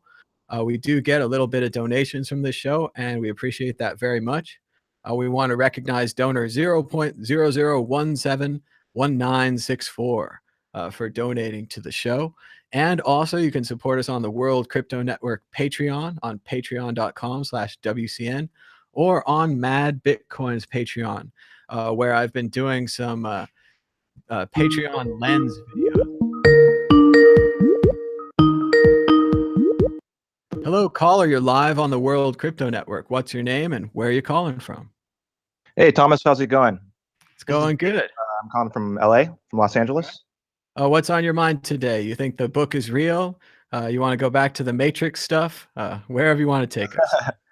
Well, you guys talked about a lot of pretty cool stuff today. So I thought I'd call in at the risk of not sounding as erudite or as insightful as some of your previous callers. But yeah, I mean, there's a guy a couple calls ago, I mean, kind of had some reservations about suggesting, you know, how we've all had this meme, like, you know, hodling and that sort of thing. And I guess the alternative is, you know, like if you want to be in Bitcoin, it's like you're either going to hodl or you're going to trade, right? Mm-hmm. And so it's like when I still tell people like hodl because like all right, I'm a 2013 or two, so it's like I'm starting and I'm just now trying to get comfortable with trading rules and that sort of thing. But it's like I tell people to hodl because it's like, I mean, if anyone's actually tried to trade this year, I mean, it's been really difficult. And even though the general trend has been down, you know, like, I mean, how many people are getting barred out whenever they try and go long or short whenever, you know. So it's been a pretty tough year. But for hodlers, it's like, you know, you still have your Bitcoin. I think it's really key to tell people in the first place, like, look, you got to have a really low time preference, you know. I mean, which helps if you've read like Bitcoin Standard, like you have to take the long, you have to play the long game with this, you know. And so it's really key to tell people that. It's really key to tell people, you know, the thing where it's like, you know, don't put in more than you're willing to lose, so that you're not freaking out when the price does go down, because this is an extremely volatile asset if you're playing it, you know, if you're looking at smaller time frames, you know. But yeah, so in terms of hodling, it's just like look, it's like I held through that last like 2-year bear market, and that totally sucked. I bought high in 2013. Sure. Thinking, and I was like, oh my God, like everyone was like, oh my God, next year, like Bitcoin's going to be everywhere, blah, blah, blah, you know. And then I just watched, you know, I held through that long slog all the way down to like, what was it, $200? But still had the conviction at that point. And, you know, so, and if you did, well, you're doing pretty well, you know. So it's like, I tell people, it's like, if you actually believe in the protocol, if you're actually here for the right reasons, well, just hold on to your Bitcoin. And, you know, what they say about it being like a zero-sum game, either it's going to work or it's not. If it does work, then that's why you want to be in it, you know, regardless. So, but yeah, I mean, well, what I like about the HODL strategy is I don't have to worry about it as much. I have a certain number of Bitcoin, and tomorrow I have a certain number of Bitcoin. What I don't like about the trading strategy is that I kind of have to worry all the time. Even if you were hodling and then you move to a safer position of having some fiat, which I think everyone should just percentage this thing out, you know, hodl with some profit, hodl with some fiat. And again, if you have a small investment in this, you don't care, keep your small investment. But if your small investment got really large, you got to have a more complicated strategy. And I think that was part of the problem. We didn't have a good going up strategy. The price goes up, and I wasn't like, oh, I need to buy this, or oh, I need to buy that. I didn't even think of that. I was just like, I have my number of Bitcoin. I need to hold them forever. And if you could just take off some little slivers here and there, just to cover yourself, you know, like the idea of, I mean, you've been in since 2013 and it went up a lot. You've got to get your initial investment out, right? Maybe you put $1,000 in, so you take $1,000 out, and you're like, okay, you know, rest of it is play money. It goes up or down, it's fine. And the same way, you could double that up. You could take $1,000 of profit out and be like, okay, you know, I made some money, I got my investment back. This just makes you in a safer position. It's really about risk.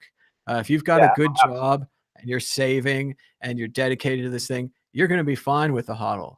If you're like me and your job kind of depends on Bitcoin donations and the sentiment of the market, it's tough. You know, I told people last bear market, I was very clear about it. I was like, Mad Bitcoins is going to get a job, and all you guys should get a job too. And that's how I hodled through it. Is I had a job and I worked hard and I made money, and that money paid for the things that I used.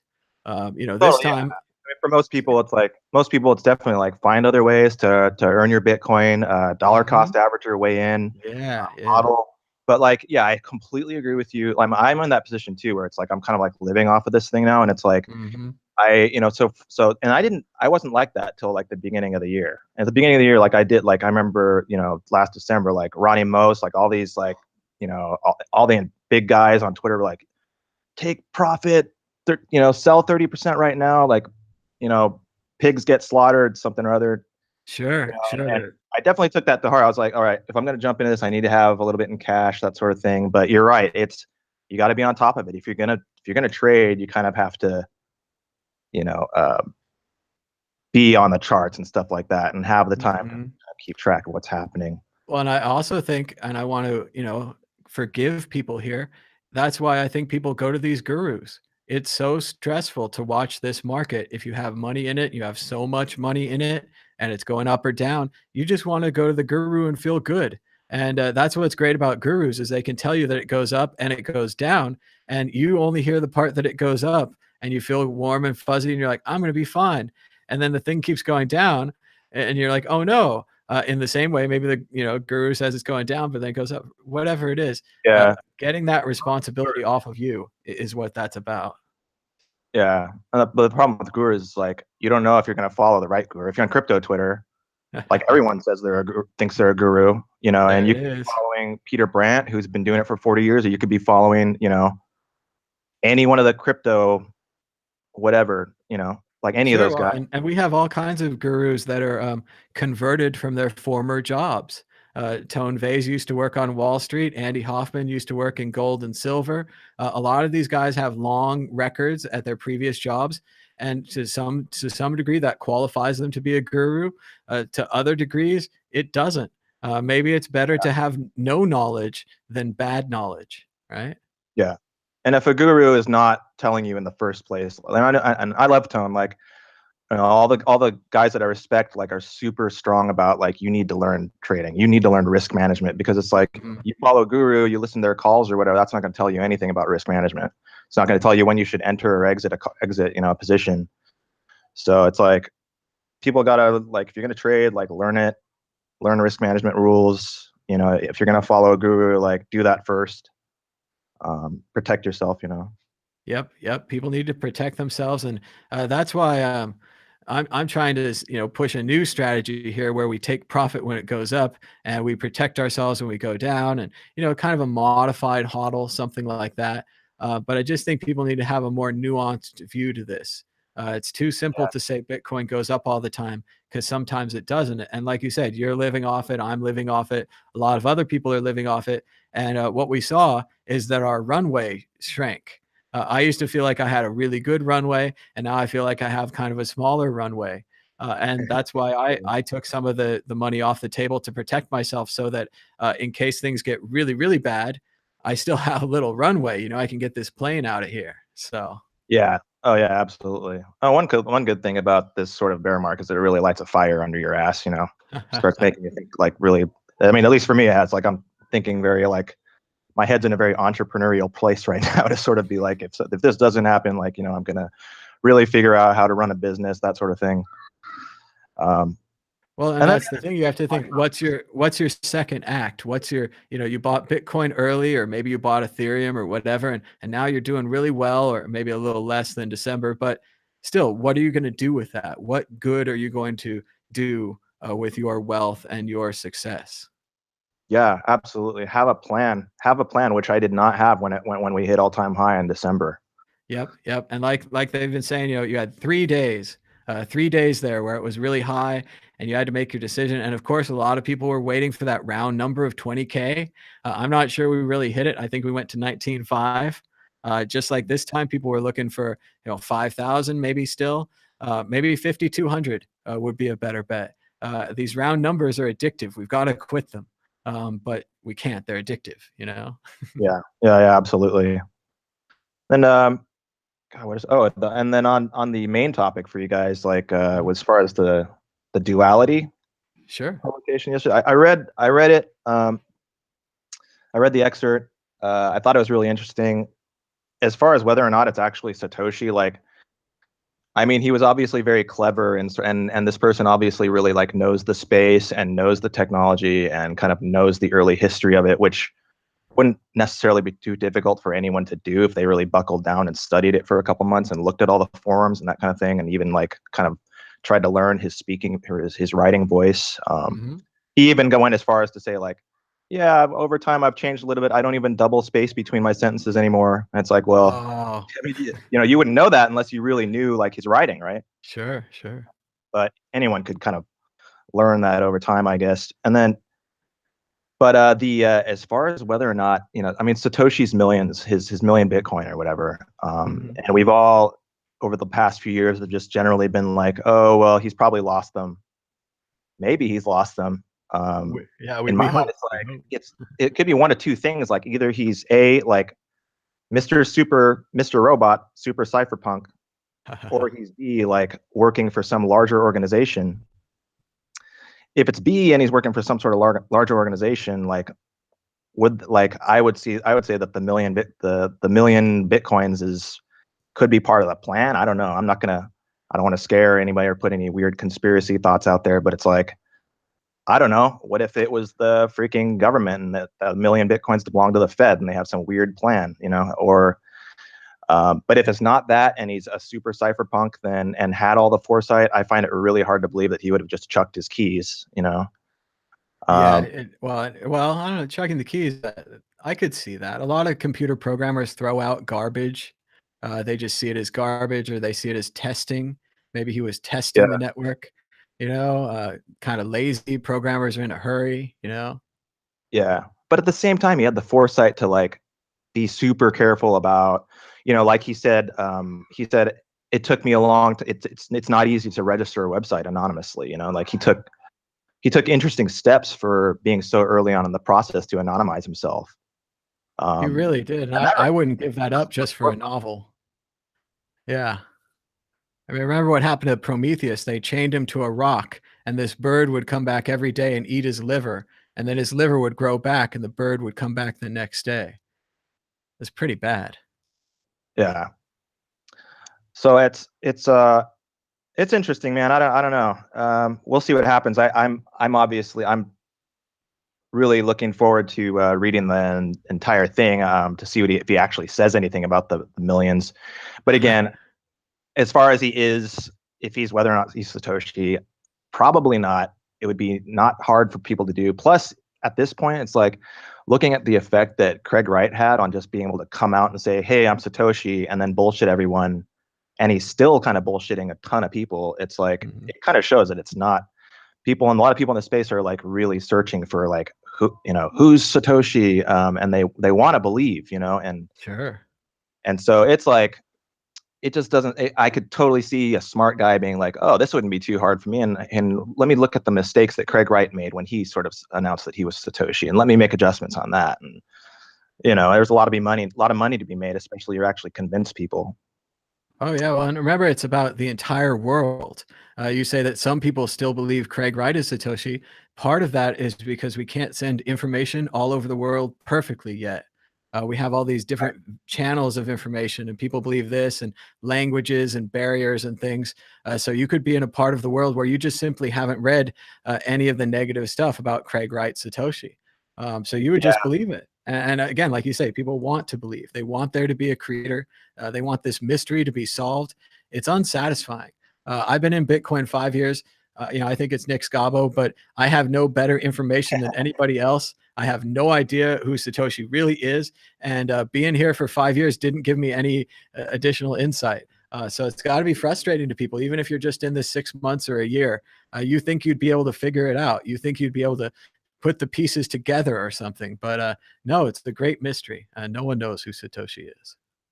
Yeah. So it'll be interesting when the book comes out. The last thing I wanted to say was when you guys were talking about whether or not life's like the Matrix thing. Sure. It's a super fun thing to think about whether or not life is a simulation. My favorite theory on that was someone was saying that like they believe that when the Large Hadron Collider was flipped on, that it shifted us into an infinitely stupider universe. Oh. That's why there's so many weird things happening, and why it feels like we're living in like a RoboCop sequel or something. Well, I do love the original RoboCop. That's a great film, Paul Verhoeven. And Oh yeah, yeah, I'd buy that for $1. But, I'd buy that. Yeah, with Trump being president, the first thing that comes to mind is, of course, Back to the Future 2. The Biff being president and owning a casino. Pretty much they based Biff on Trump back then. And much like The Simpsons joked about President Trump, a lot of these jokes come true. And then we're in this kind of confused world where it's hard to tell what's real and what's serious anymore. Yeah, absolutely. May you live in interesting times, Thomas. That's it. The Chinese curse. Thanks so much for the call. Give us a call anytime. All right, will do. All right. Bye-bye. And we just have a little bit of time left here. It's 11:41 a.m. in Las Vegas, and we're looking forward to the Bitcoin News Show coming up at 12 noon right here on the World Crypto Network. Be sure to subscribe down below. Hit that bell so you get notifications when we do shows. I saw Vortex in the chat. He's getting ready for the show. We have time for maybe 1 or 2 more callers if they're really short. Give us a call now on World Crypto Network, all one word on Skype. If we don't get a call in a couple of minutes, I might read you a little bit more of my novel, To Satoshi with Love. That one I wrote. It's not written by Satoshi. Maybe it's not as sexy. Maybe I should say that Satoshi wrote this novel too, or he came to me in a dream as a pink space alien and told me to tell people the truth, that Satoshi Nakamoto is really a pink space alien. Maybe in a couple weeks, the media will write an article about that. If only I would publish it on Nakamoto Foundation family.org or something. So, but just again, wanted to give a shout out to everyone who donates and supports the show on the Bitcoin address or the super chat in YouTube or on Patreon. Patreon's got a new feature. It's kind of like Snapchat. I can do these disappearing videos to let you in behind the scenes so you can see what's going on. Maybe you can see my computer or my sound walls or the place that I keep the Mad Bitcoins hat or all that kind of stuff. I don't really know what to show you behind the scenes. I'm just kind of a guy sitting at a computer with a microphone. But if you find that interesting, support the Mad Bitcoins Patreon. And also, if you like this show, probably going to cut off the callers, maybe do a little reading, maybe try to refresh my voice first for a second. So we'll have some of that, that thing that they never give you in the mainstream media, silence.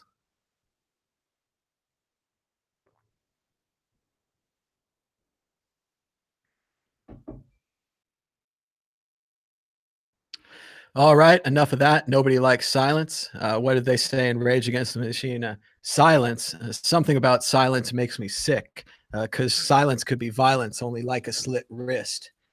But again, I could keep going with song lyrics all day. So I was kind of confused where I left off. Just a quick recap if you haven't been keeping up with the previous readings. Satoshi Nakamoto, a pink space alien, crashed his spaceship into John Front's house. John Front and his friend Mara then tried to figure out if Satoshi Nakamoto was really the inventor of Bitcoin. They decided to have him prove it by coding, and Satoshi began coding on the Sidechains project for Chain River. Meanwhile, Donald Trump is running for president. This book was written live in November of 2016 when he was actually running for president, and no one knew what would happen. And he doesn't like Bitcoin. I think we're going to hear a little bit from Hillary Clinton, his opponent today. The presidential race is getting to a fever pitch, with one side claiming that Satoshi is a hoax and the whole pink alien thing is just a startup trying to fool you, and the other side, Mr. Trump's side, claiming an absolute existential crisis, that we must stop this pink alien and we must stop this Bitcoin. And yeah, this is just a fun little story that I wrote during National Novel Writing Month a few years ago in November. And it's not very long. It's like 50,000 words. But I'm not going to read them all today, so don't worry. And again, if you don't like the novel and you don't want to listen, that's cool. Thanks for listening to the rest of the show. Be sure to give us a thumbs up and a share.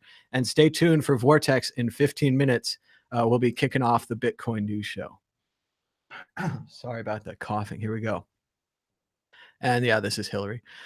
My fellow Americans, it's an honor to speak with you today. I'm sure you noticed how I opened my speech today. I opened my speech with respect because I respect you. I respect you as human beings. I respect you as Americans. And I respect you as honest, decent people who deserve a hell of a lot more respect than my opponent has been showing you. And I am here to give you that respect. The crowd cheered. They were very much on her side. My opponent has said and done some crazy things during this campaign, from his tax plan to his debates against his fellow Republicans to those unmentionable things that he said when he got off the bus to do Access Hollywood. But his latest speeches border on madness. I am a firm believer in the Republican Party. I even used to be a Republican when I was a kid. It is a proud party with a historic tradition of noble leaders from Abraham Lincoln to Ronald Reagan. But it has never gone this far. Sure, my opponent has a history with the tabloids. He's been a part of their story forever, since the 80s. But now he speaks of pink aliens and Bitcoin. What's a Bitcoin? Personally, I'm not sure, but I don't think we want to have anything to do with it. Cheers from the crowd. Or with pink aliens who allegedly brought it. She turned around to look at the others on the stage with her. I mean, really, can you believe this? Pink aliens? Is he on drugs? I always thought that this campaign had gone too far, but now I really believe it. My opponent is ranting and raving at pink aliens. Remember, when you go out there to vote, keep in mind that this job is about competence. When you have the nuclear launch codes in your hand, you need to make a good decision. You need to make the right decision. There are no second chances in politics, and we don't have any time to be screaming about pink aliens. God bless America, and remember to vote. The elevator doors closed, and Mara almost immediately started with the questioning. How'd you do at Call of Duty? I shrugged. I was doing all right at first, better when he was distracted, but he really got it together and had more than caught up by the time the match ended. He's really good. He better be. That's what he does all day instead of working, Mara said. I don't know. Now you're describing a CEO job I could really get behind. Yeah, I'll bet, Mara smiled. How'd the rest of the visit go? You guys get along all right? She knew I didn't like Derek. Went fine, just a couple of peas and carrots. Yeah, but what really happened? Did he say anything about me? Sadly, Mara, you were not mentioned. He tried to shake Satoshi down for some information, but it did not go well. Did it, Satoshi? He tipped his hoodie up a little bit and joined the conversation, his Elvis sunglasses still blocking most of his face. It did not. He paused. Go well. I smiled and laughed at his excellent delivery. You know, you're really starting to get a hang of how humor works down here, Satoshi. I'm impressed. He smiled and accepted the compliment silently. But what about now? The media has the building surrounded. Mara, do you have a plan? I said. As always, she said, badging her card to the elevator and taking us to the lowest floor of the parking structure. The elevator dinged and we got out into the cement underground of the structure. This is your plan? Parking structure? What the media doesn't know can't help them, she said. And what is it that they don't know? They don't know that this underground parking structure is connected to about 4 others. We should be able to traverse them all and come out onto the street all alone. From there, it's just a quick lift back to my place. You sure we can't go back to John's house? Satoshi said. I'd like to check up on my ship, and I feel really comfortable there. Tell the truth. You really just want to hang out with my dog. Satoshi shrugged, but I could tell I was right. Speaking of which, how will we feed my dog? Don't worry your pretty face, not for a moment, she said, continuing to look ahead as she led our party out of the cement underground. I've thought about everything. My roommate is heading over after work to pick up your dog. She'll stop by my place first to get your key. Everything has been taken care of. It sounded like a great plan. Then we had the first inklings that it wasn't going to go well. I heard a car turn on and saw a white Ford Mustang heading towards us. Not one of the old pretty ones, but one of the new ugly ones. At first, I thought it was just another driver exiting the lot, but as he rolled down his window and started shouting at us, I knew the plan was about to go awry. Satoshi, Satoshi, Satoshi, are you really from space? He yelled, chasing after us in the car. We started running and hit the first connector to the other garage, but we knew it wouldn't last. He would follow. We ran all the way out of the parking garage to another and then another. While we were running, I could see Mara calling ahead for the lift on her phone. Even when the plan was totally falling apart, she was trying to get things back together. We hit the last garage and the media guy still hadn't caught up, but we knew he was still coming. The lift was already waiting when we got to the street. We climbed in and told him to hit it. As usual, the driver ignored our haste, and the media guy caught up, trying to bash in the windows so we could get to Satoshi. After a couple of solid bangs on the windows, the driver got the hint and floored it. We asked him to take a few extra twists and turns to make sure we'd lost him, but there was no one following us. The rest of the trip to Mara's apartment was without incident. And that's where we'll end it for today. This was just a little bit of a novel I wrote called To Satoshi with Love. I am working on an audiobook version and a Kindle version and a paperback version, and I hope to have those out very soon, maybe even before I read the end of the book, but we'll see. Thanks so much to everyone who gave us a thumbs up and a share. Thanks for calling in. We'll do this again tomorrow and hopefully the next day, although I do have some appointments coming up. So I will be unavailable, less available than I'd like to be. And check out the Vortex show, the Bitcoin news show, coming up at 12 noon in just about 10 minutes. It's right here on the World Crypto Network. And maybe I can even grab this link and give it to you in the chat, so you can go from there to here. But thanks so much for all the calls and for donating and supporting us on the Patreon. And until next time, bye-bye.